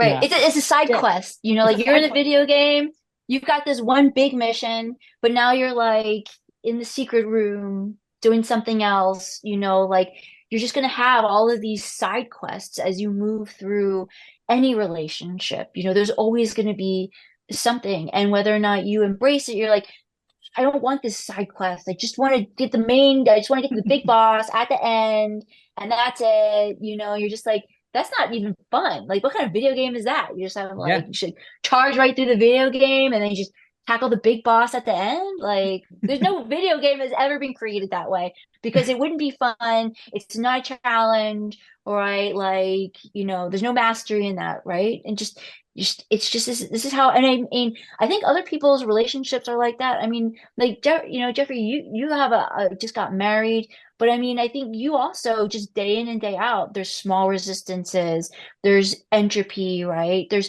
still small campaigns that you have to run, correct? I mean, um, we are doing IVF right now. Uh, Okay. not because we're not fertile, but like her brother has a genetic defect, so we wanted to like protect against that kind of thing. But she was basically telling me about how scared she is to have a baby with me or like to become parents with me, right? And I could have gone very defensive there and say like, how dare you say that I'm gonna be a great dad? What are you talking about? I have nothing been great to you. Why would you even think that? How could you think that of me? Right? But I'm like, at that point, I'm like, that's what she feels. And I told her, thanks for telling me. Tell me what your fears are. And I realized that it's not just that black and white. The fears are really based on her her parent her parents' style of parenting her. Her seeing, you know, all the parents in her childhood being that way. It's her seeing some of her friends becoming the people who they were trying to not become. Like people say, like, I'm never becoming like my dad or my mom, but then they eventually become like that. And it's really just her expressing all her insecurities. Now she said it in the wrong way, maybe, and like, I I don't trust you to be the parent, Jeff. But really, it wasn't about me once we dug deeper into it. But that's another example of like, I want to keep showing her that your feelings, like you are free to talk about your feelings. You're free to talk about whatever you want to feel. There's not really any boundaries in our relationship on what they can talk about.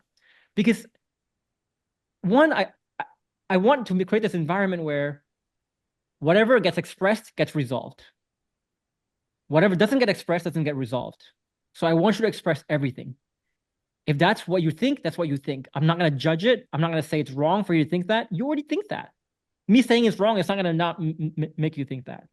But I also have this philosophy of like, I don't own her.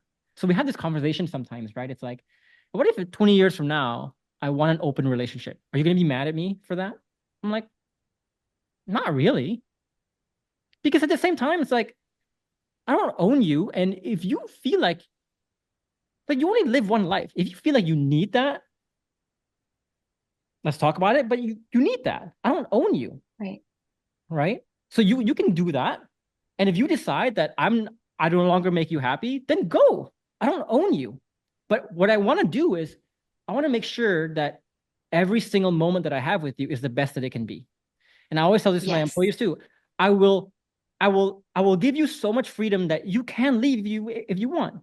But I will treat you so fucking well that you won't want to, kind of thing. That's it. Right? So when someone expresses resistance and say, I want to leave, it's like, that's fine. That's normal. In fact, if you tell me you live your whole life never thinking about any other person, any other man, any other fantasies, I'm like, what's wrong? What the fuck is wrong with you? You're not being honest with me. Right. There's no fucking Right. way because I have those things. Yeah. And that brings me as well, because like I still deal with stuff in my relationship too. Like everybody does. It's just life. But like, Cass has been uncomfortable like bringing up like, hey, I find other men attractive or whatever. And like, now that we're like back home and whatnot. And like I had a choice to make. I could either be like, oh my gosh, like I'm back home, how else you dare you think these other men are attractive?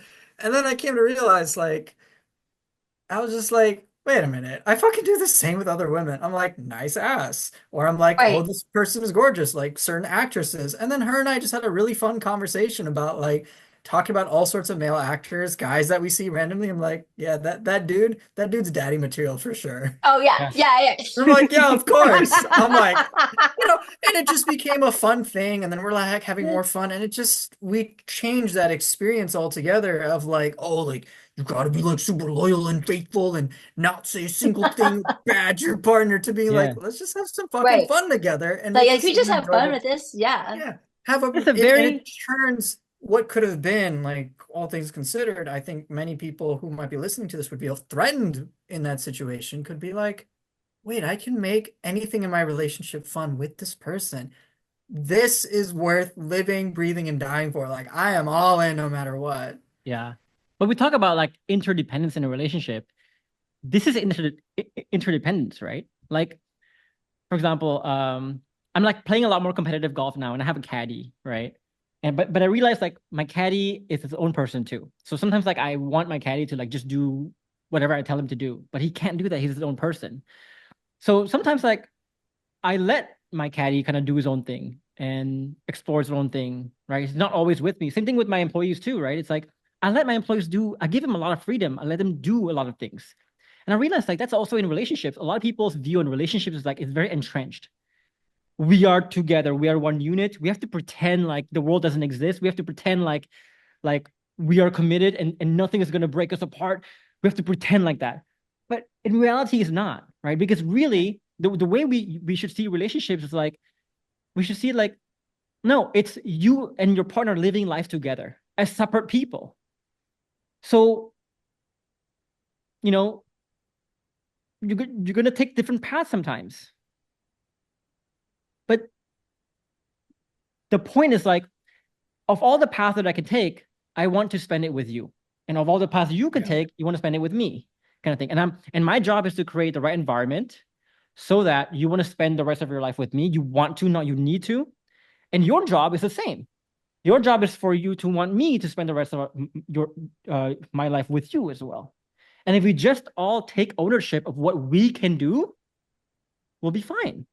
But once we Right. start to get selfish and we say like, here's what you can do, and what before I do this to you, that's when things start to break down.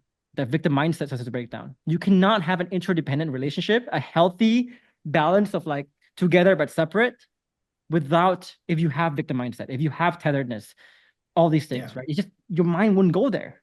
Your mind cannot take it. You Yeah, I know. love that too. And it kind of brings me back to Lisa, what you were discussing when it came to like unconditional versus conditional love as well.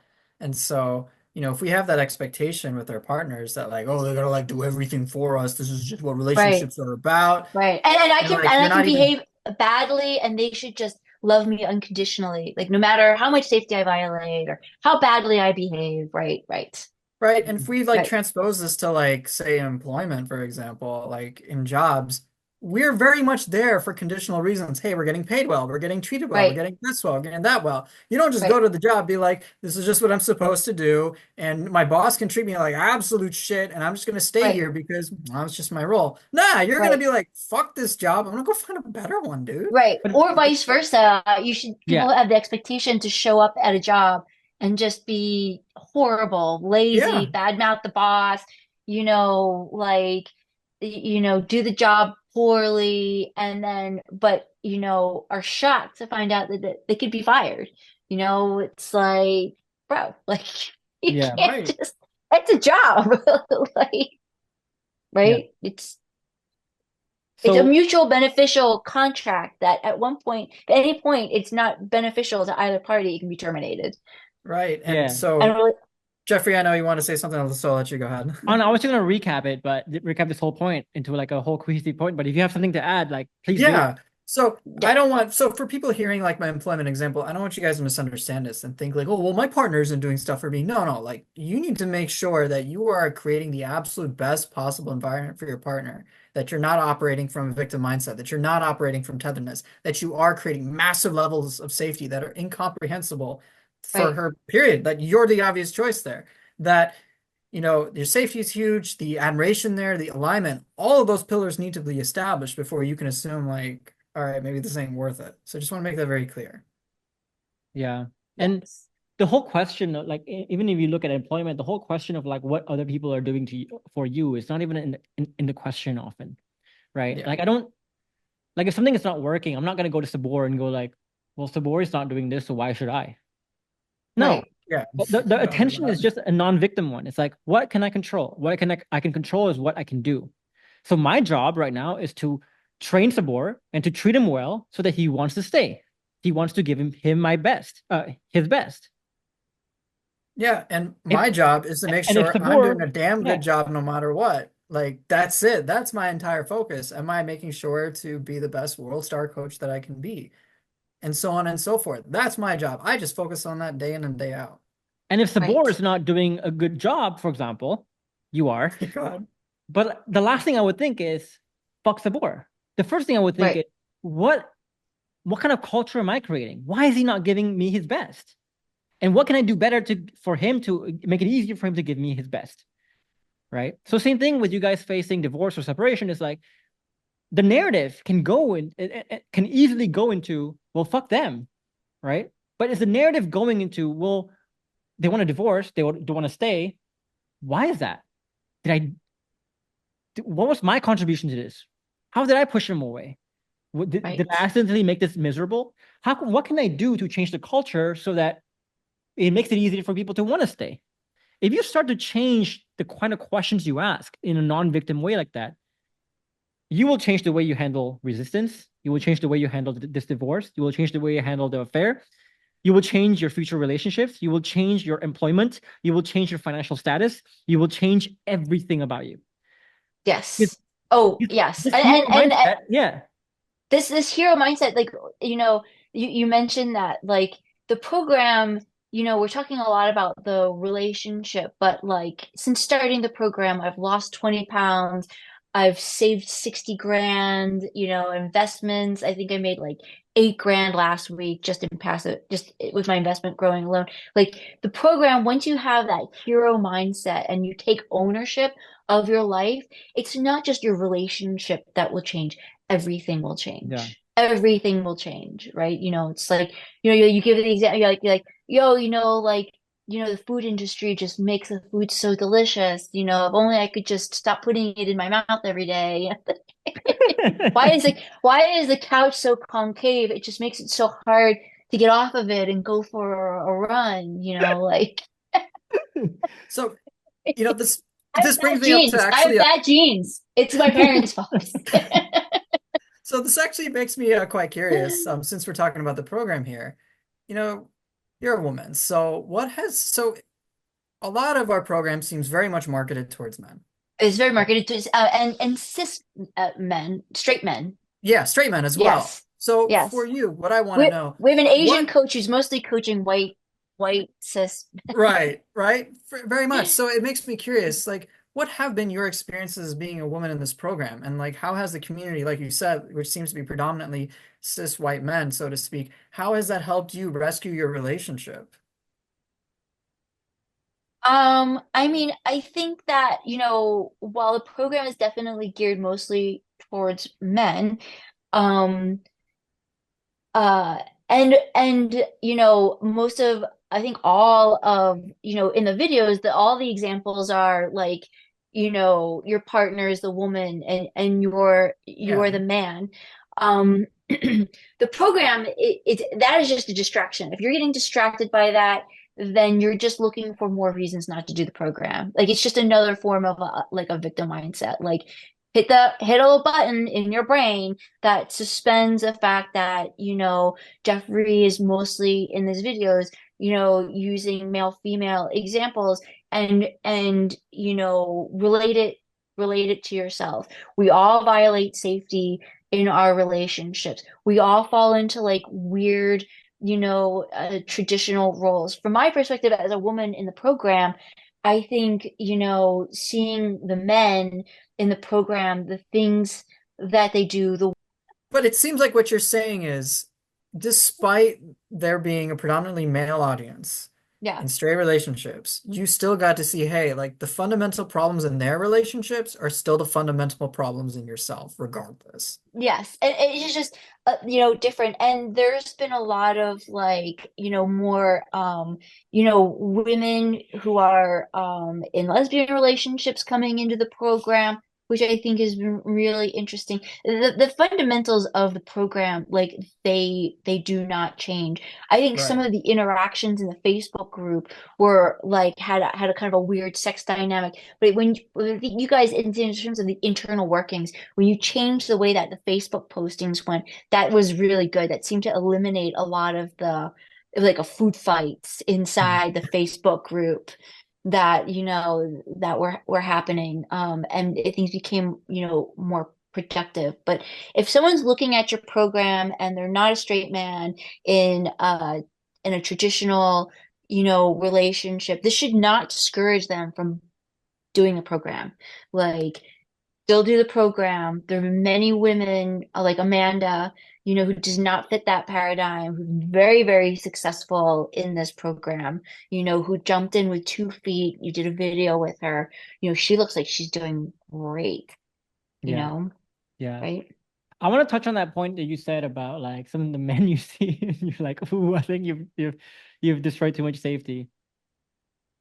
I think, I have a different opinion on that one because we always say it's never too late. But It's never too late. here's the thing, right? I think when you say that, what you're saying is not only have you destroyed a lot of safety, but the worst part is that you don't even seem to realize how much safety you destroyed, or you don't even seem to like want to admit and want to do better because I think if we change the narrative here, so let's say someone destroyed a lot of safety with you, Elisa, but they said to you and the actions support otherwise is like, I see how I fucked up. I didn't know I was fucking up that bad, but now I do know. I'm aware. And now that I'm aware, I will never let this happen again. And not only do they say it through words, but they say it through actions long term. Is there safety, a point where there's too much safety can be destroyed? No, and in fact, I'm joking, when I say that they've destroyed too much safety and they can never come back. Usually, what happens is the men who are not successful in your program have destroyed huge amounts of safety. They try to do your program. They don't really do the program. They don't listen to the coaches, and then they just keep destroying more safety, and it's like a hole that they never get out of. But is And that then they quit. They quit the program, but it's that perfect product and illusion again, right? yes. It's like we always say the moment you think you're perfect is the moment you'll be surpassed by someone who thinks they have not. We always say that. And the problem with a lot of these men is like sometimes and you know this because Sabor was one of these guys. Yeah, Yeah. this will be fun.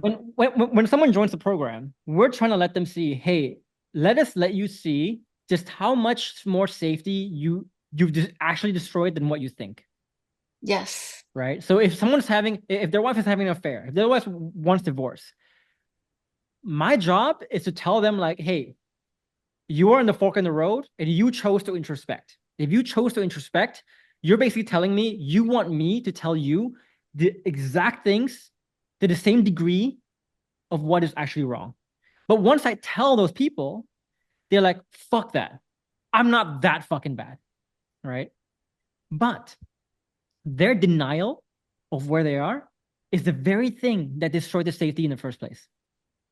Like I imagine, right? I used to work with this boss who's like, she makes everyone so miserable to the point where the whole company, sometimes the whole team needed to have a meeting on how to meet with her. That's how toxic she was. It was Right. impossible to work with her, Like you right? could manage her. Right. But then every time we try to hint at like, hey, this is not helpful, right?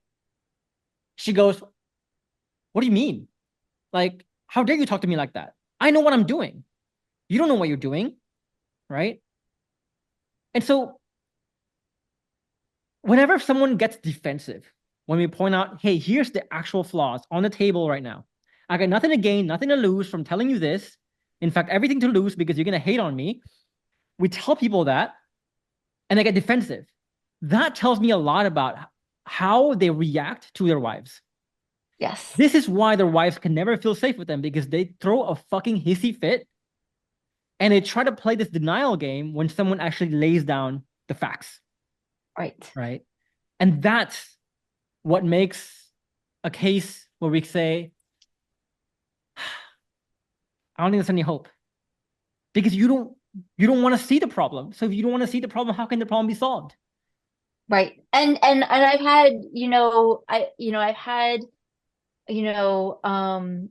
meetings, like they wanted to connect with me and they're like, everybody sees the changes. Everybody sees my changes, you know, and then, and then, but she doesn't see the changes. And then they start complaining about her.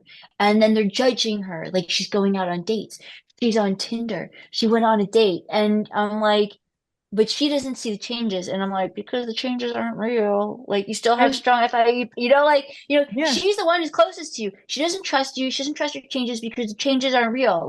I'm like, well, you're like judging her. She's going on dates. She wants to go on Tinder. Like, and you're like calling her a whore, but everybody else sees the changes. Yeah, they see the changes. They're seeing the changes from like 100 meters, right? That's like you put some makeup on, you put on a wig, oh yeah, he looks really different, like she's up close, she's like this. She's living with you. She knows the changes aren't real. You can't fool her. You can't fool me either. Because they'll be like, well, no, because like when I'm with her, I'm not like this. And I'm like, no, these are not real changes. If these changes were real, you would not be judging her right now for going on dates. Like you guys are separated, living in the same house. Like that's what separated living in the same house means. I mean, she's gonna go on dates. Like she's gonna find dates on Tinder. That's where people go find dates now. yeah. Like it's she's like you're judging her and you are not creating the safety she will. And then they'll go, well, I don't even know if I really want her back now, because she's a dirty whore and I can't Yeah. even really look at her the same way anymore. And I'm just like, I mean, the number of times, they don't see it. like The chimpanzeeing, they don't. the number of gaslighting that happened in that whole thing, and the amount of like narratives that's like, what the fuck? It's almost like hearing Trump speaking sometimes. It's like, I don't even know where Right, to begin to like debunk or deconstruct what you said there, right. right? It's so incongruent. There's It's so so many incongruent. incongruencies, and it's that whole what's that term where that incongruency where people have to like this is suspension where they have to like kind of change the world around them and like rearrange their own personal narrative to like continue to like deny reality. I Yeah. can't it's slipping me, but you see that in the members like, and then if you try to coach them, they get offended. I mean, everything that people need to make real change is in the program. They just have to do the fucking program. Like I don't really know how to put you usually put that in, your like little narrative, just do the fucking program. Like, it's all in there, all laid out. And if you're not getting the changes that you want, it's probably because you're not really doing the program. You're not listening to the coaches. But I think the good part is like, I always say too, my job as a coach is to provide the oasis. I can I can I can get you very close to the oasis. I can provide transportation to go to the oasis, but I cannot make you drink the fucking water, kind of thing. Right. Right. And Right. so if you choose to drink the water, I think what we're saying here is like you will get your fucking results. Like there's no Yeah. fucking way you won't get results. But the only way you won't Absolutely. get your results is if you don't want to drink the freaking water for whatever reason. I don't know. Right. But that's it. It's just that simple, right? And the Right. number one factor I think that prevents people from drinking the water is just that ego. that lack of And their and tetheredness and the lack of noble intentions. The right. noble intentions But is it's massive. ego. Like, But even that's yes, ego driven because like they're trying to protect. They get so offended when someone tells them like this could be your fault. Part of this could be your fault. You may have more weaknesses than you think. You may have destroyed more safety than you think. You may not be as high value as you think. You may not have created that much happiness as you think. You may not have done as good as you think. People get so offended. yes. And they get on this tirade of like, how dare you say that? You hurt my feelings and you don't know me. I don't know what narratives that people say, right? But it's like that, I don't know who you're trying to prove. Well, you really want to watch people's fears and what's really the truth, because people will post these things on Facebook, right, about how great they're doing, how much safety they're building, how pe everybody is telling them how much they changed. Remember when I posted that my partner had asked for, he wanted to see inside the program, like he'd seen these changes, he doesn't want to come back, he doesn't want a relationship, but he thinks he could get some value, and I gave him the password and let him inside your program. Go back if you read that post. People are like, I can't believe you gave him the program. They're like, I could never do that because if I did that, I would be giving my ex the keys to the kingdom to make her relationship work with her new partner. Someone said that. I didn't read. Not, I, yeah, not noble intentions, not as untethered as they like to sell everybody on. Like, you're like, I wouldn't want my partner to have this program because she might be too successful then at like managing the relationship she's in but now, not with me. at this point, right? It's like our community has gotten so big to the point where I can't control what everyone's saying. But here's what I Yes, do know. Here's what I do know, right? When someone says something stupid in the program, they get shut down pretty fucking fast. I Yep. love that. I love yeah, that about the program, right? In fact, we had 3 people last week who joined from another program, and they're like, dude, that program was so fucking toxic. Like, I'm out of that. And they are engaging in our program right now. And Yep. Supernosis. But like they get shot down so fucking fast. And what I do like too is there's a lot more people who are now coming back and say, you know what? I've been the prodigal son enough. I've tried it my way. You know what? I'm ready to come back. There's so many posts of recommitment right now that are happening. It's so inspiring to see. Because in that's a way, great. like I used to beat people over their heads and go like, follow me, right? Right, But now I'm just like, you know what? Follow me or not follow me, I don't fucking care, right? right, But what I do want to know is like, I'll just tell you, do your own thing. If it takes you 2 years, 5 years, 10 years to see the value in what I teach, then it's 2 years, then it's 5 years, then it's 10 years, whatever, right? But I just want to be there when people realize this is the way. That's it. And like you said, right in the beginning, this program literally is everything. I have lived 9 years with this program and created what I think is beyond the relationship of my dreams, the career of my dreams, the life of my dreams. And I've never needed to deviate outside this program before. I've never considered terms outside this program. I never needed to. And I think you're kind of finding the same, Elisa, which is like, I don't think it's there. It's there.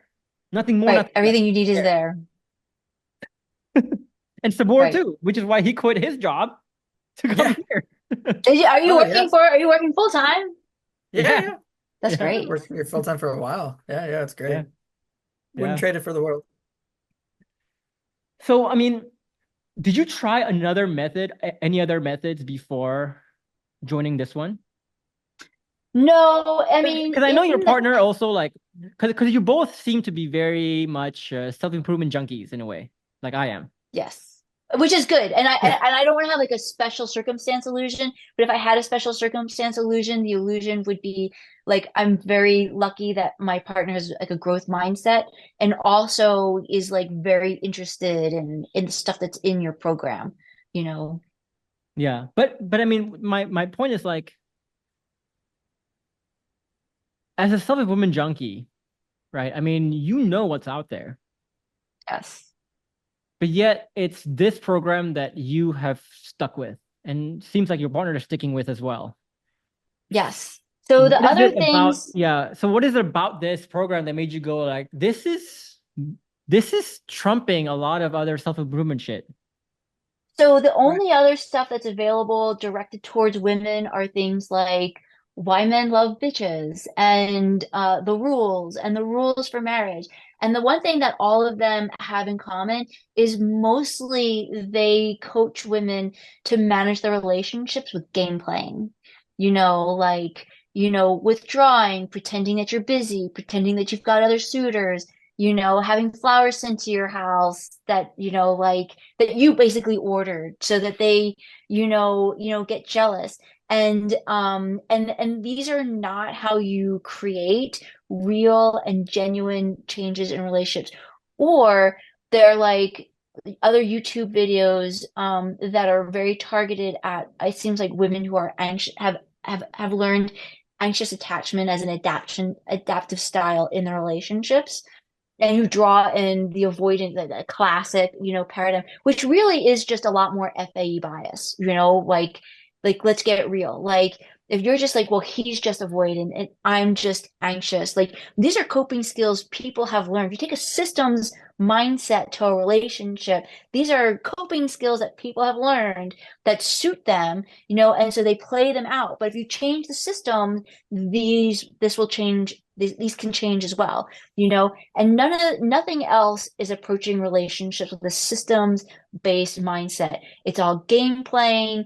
It's all like, stroking a woman and like, you deserve better, sister. Like, if he's avoidant, if he cancels a date on you 3 times, then you just say, see you later. If he withdraws from you and he doesn't return your text message, you just say, see you later. And, like, Yeah. people are people might be not pursuing relationships that actually could have a lot of value with whom people they might actually be very compatible, and not leaning into these resistances. Nothing else out there teaches this. Nothing else teaches people to take ownership responsibility for the way that their partner is behaving and shows them how to navigate through the relationship without games. Everything else is mostly just based on games. That's the best way I could put it. It's just playing games. Mm, mm. And I've bought these books, like Why Men Love Bitches. I've ordered the book. I've sent it to other female friends. Like, you just need to be a bigger bitch in your relationship. Like, that's what you need to do. You just need to be like, not put up with their shit, and like, and those relationships, they end. They end. They're not successful. They end in very predictable ways with safety violations. And it's tragic. Yeah. I think it's very like if I had a complaint about the current landscape, it's like it's very superficial, I guess. They just look at the action Right. and they just make so many assumptions about the action, about the person. Like I hate videos that say like 10 signs, 10 red flags, Oh, yeah. whatever. It's like Right. you don't know why someone's doing something. You don't know. You don't know. Right. You really don't know. Right. And people take this behavior like assumption from behavior into like their intent as a human being, and they use it for a lot of FA bias. For example, like their partner's having an affair, they instantly like, no, there's no way, there's no Right. reality, there's no permutation where this is justified. Right. Really? And then Right. you also like take a look at the political landscape and the political debates, right? This is why no one can agree on anything because it's like no one can agree on gun laws, no one can agree on abortion laws, no one can agree on taxation, no one can agree on anything because they're just looking at like, oh, abortion is wrong, abortion is no. There has to be a middle ground Right. where you can understand the other person, we can understand the issue better, so that the answer is not just with or without, black or white, wrong or right. It's never that simple in life, kind of thing. Right. And I think that's one of the best things. And I use this all the time. And I use this in my relationship. Like imagining yourself in their shoes, imagining you're them, imagining it from their perspective. Imagine if you grew up the way they grew up. Imagine if you had their parents. How would you behave in a relationship? And once you do these like mental exercises, it becomes way easier. Like imagine if you had learned that sharing your feelings was bad because every time you did it, your partner attacked you, and told you were wrong and yelled at you. Now imagine that you came away with that conclusion, realized the safest way for you to deal with your relationships was to withdraw from them. And this is probably one of the most powerful aspects of your program is like, okay, imagine that you really believe that the world is unsafe and that I don't own a gun anymore. I had some rifles and I live in a cabin in the mountains. I had some rifles. Even then, I didn't really consider myself a gun owner. I had rifles, because I live in the mountains. There's like bears. The bears have broken into the Yeah. cabins up here. In fact, And yeah. I don't even think about it. And I'm like, wait a minute, I'm a gun owner. Like, well, I'm like, maybe well, for me it's different. Like, the bear like ate a hole through the neighbor's cabin. And like, I mean, I'm not making this up. They like ate a Yeah. hole through the Yeah. Yeah. cabin, got into the cabin, like, and then people will be like, you Americans, like you and your guns. I'm like, no, we got bears. They eat their way into the cabin. Yeah. Like these cabins were built in the 60s. They're flimsy, like, and then you Right. realize what it is to take the other side, and you're not even like, you're doing this mental exercise, like, why might somebody, find comfort in going to church for 2 hours once a week or even twice a week? Like, what might that do for them? Like, why might somebody, believe that abortion is murder? Like, what is that? What would that be like? Like, imagine you're them. And no one does this.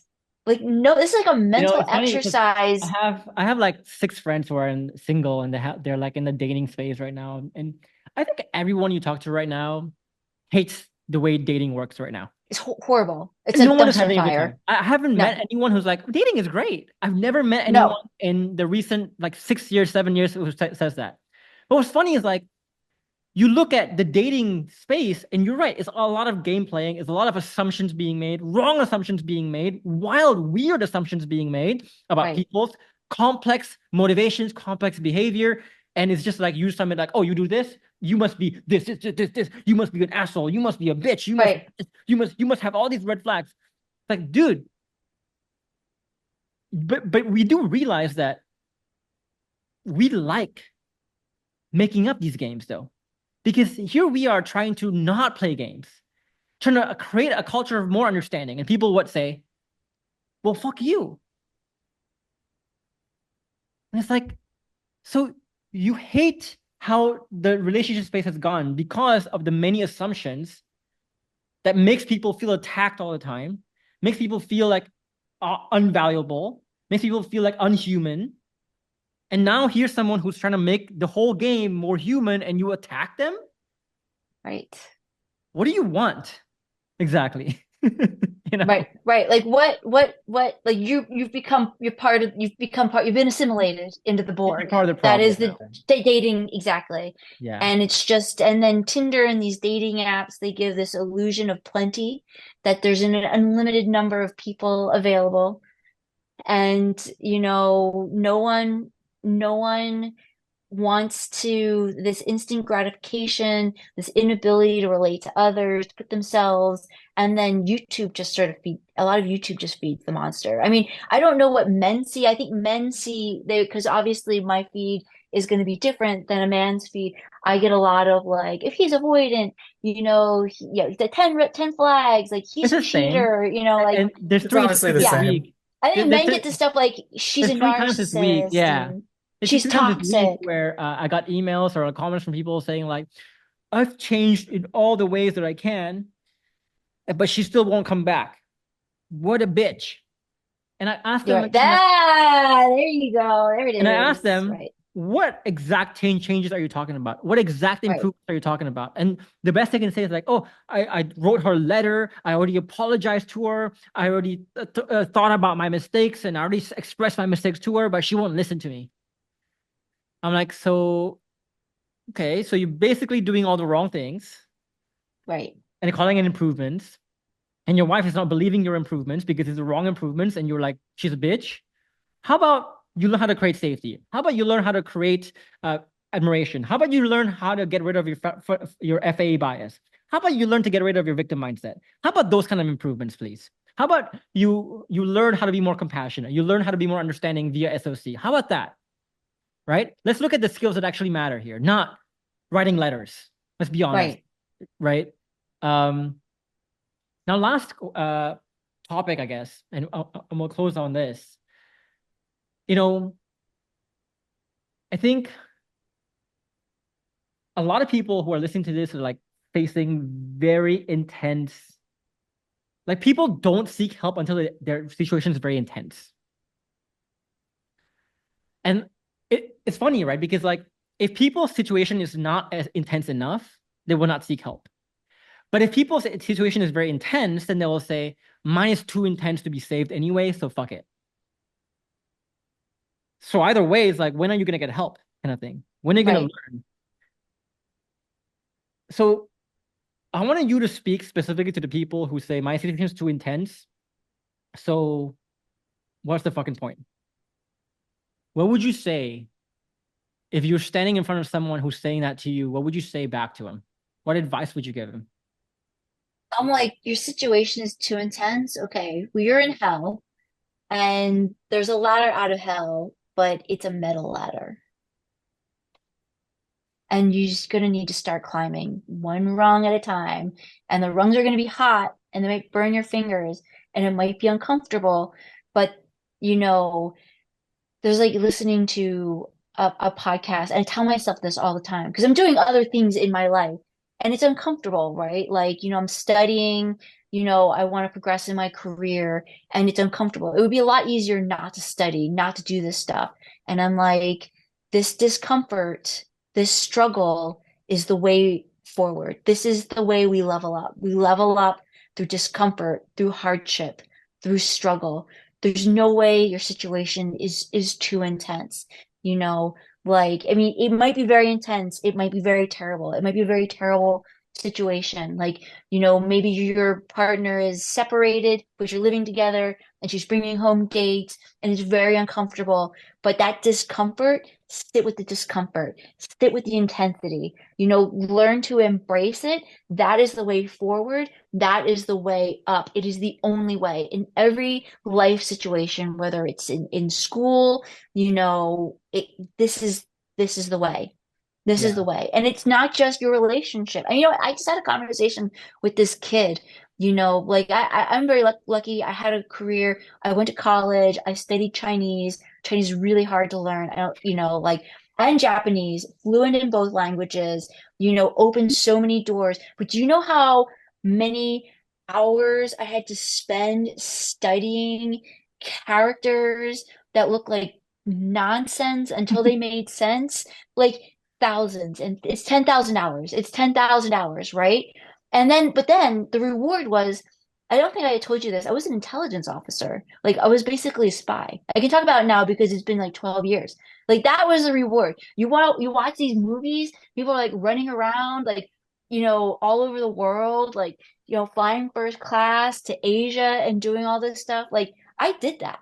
But the way to get to that lifestyle was hard work and dedication. And it's weird. We went to a schoolhouse where they teach us a lot of the communication styles that you teach in your program. We actually teach the same stuff, Mm. like a lot of the 3-4, but here's the difference. And it's considered tradecraft, it's considered this thing that you do when you're working, but if you apply it at home and you apply it in your personal relationships, you're manipulating your significant other. It's got a different mindset around it. So, I was talking to this, kid, and he said he went to college. He went to college one day.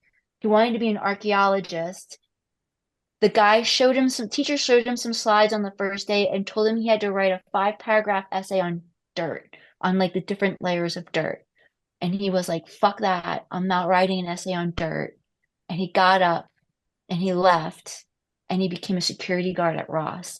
And that's what he does now. He's a security guard at Ross. Yeah. Like, it's just like, like you don't like the situation, it's uncomfortable, you're out of your comfort zone, it's too intense. sit down. All I could say is embrace the intensity and the discomfort, because the other side is very, very rewarding and very worth it. The imagery I have in my head is like they're in this pit of fire, they're suffering. Right. People fall into two groups, right? Either they say like, here's the ladder. It's a bit hot right now. I'm sorry. It's hot. This will get you out. The metal In the ladder. short term. It'll hurt in the short term, but it will be great in the Right. long term. They're like, no, Right. I don't want to do it. I don't want to touch the I'm like, ladder. You're like, look, you can get out. It's right there, but but you're gonna have to climb up this hot metal ladder to get out of then hell. You're I'm like, saying like, okay. So you're just stay in saying to me hell. right now that the work of climbing this hot ladder is not, it's more painful than staying in there. Then Right. stay in there. Right. Right. And so what happens to a lot of our clients too. Like if you don't want to do the work, we'll let you not do the work. That's fine. But eventually when the pit gets too hot and you're like, okay, this ladder might be hot, but it's definitely fucking better than staying in this fucking pit. Take the Right. ladder. It's right there. Take the ladder.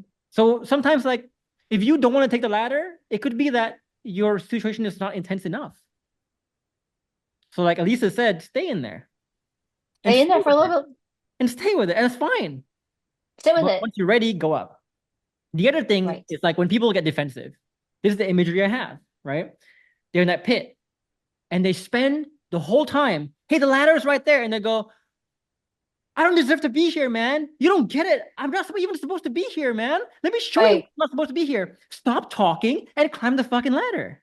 Right. Right? You spending time talking is not helping anything. You're not proving anything. You're already in there.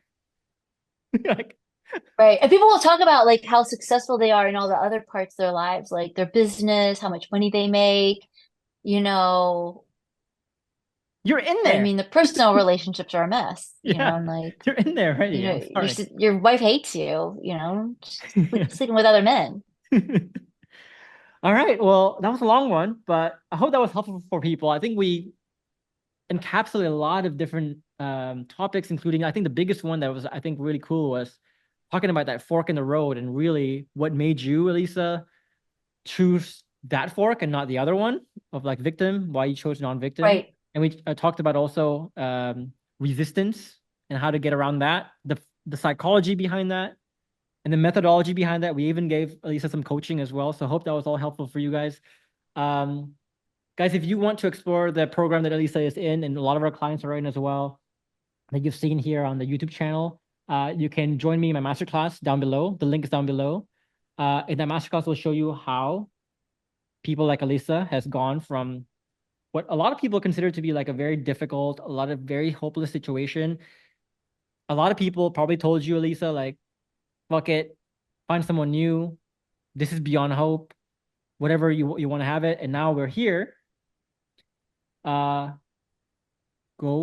to the masterclass. At the end of the masterclass, we'll show you how to apply for the program if you're interested, so you can do that as well. All right, guys. That's been a huge blast. Anything else, Sabor? All good. Keep All it right. going. All right. Cheers. All right. Bye. Thanks, Bye. Elisa. Talk to you next year. We'll just do this. We'll just do this Part like three. every year. Yeah. Yeah, exactly. The anniversary. The anniversary. I mean, It was August 3rd that I joined, so it's Yeah. like, yeah. Yeah. But it's just going to keep getting better, so it's going to get better. Keep It's going. better. It gets better. All right, All right. Lisa. Bye. Thank you. Bye.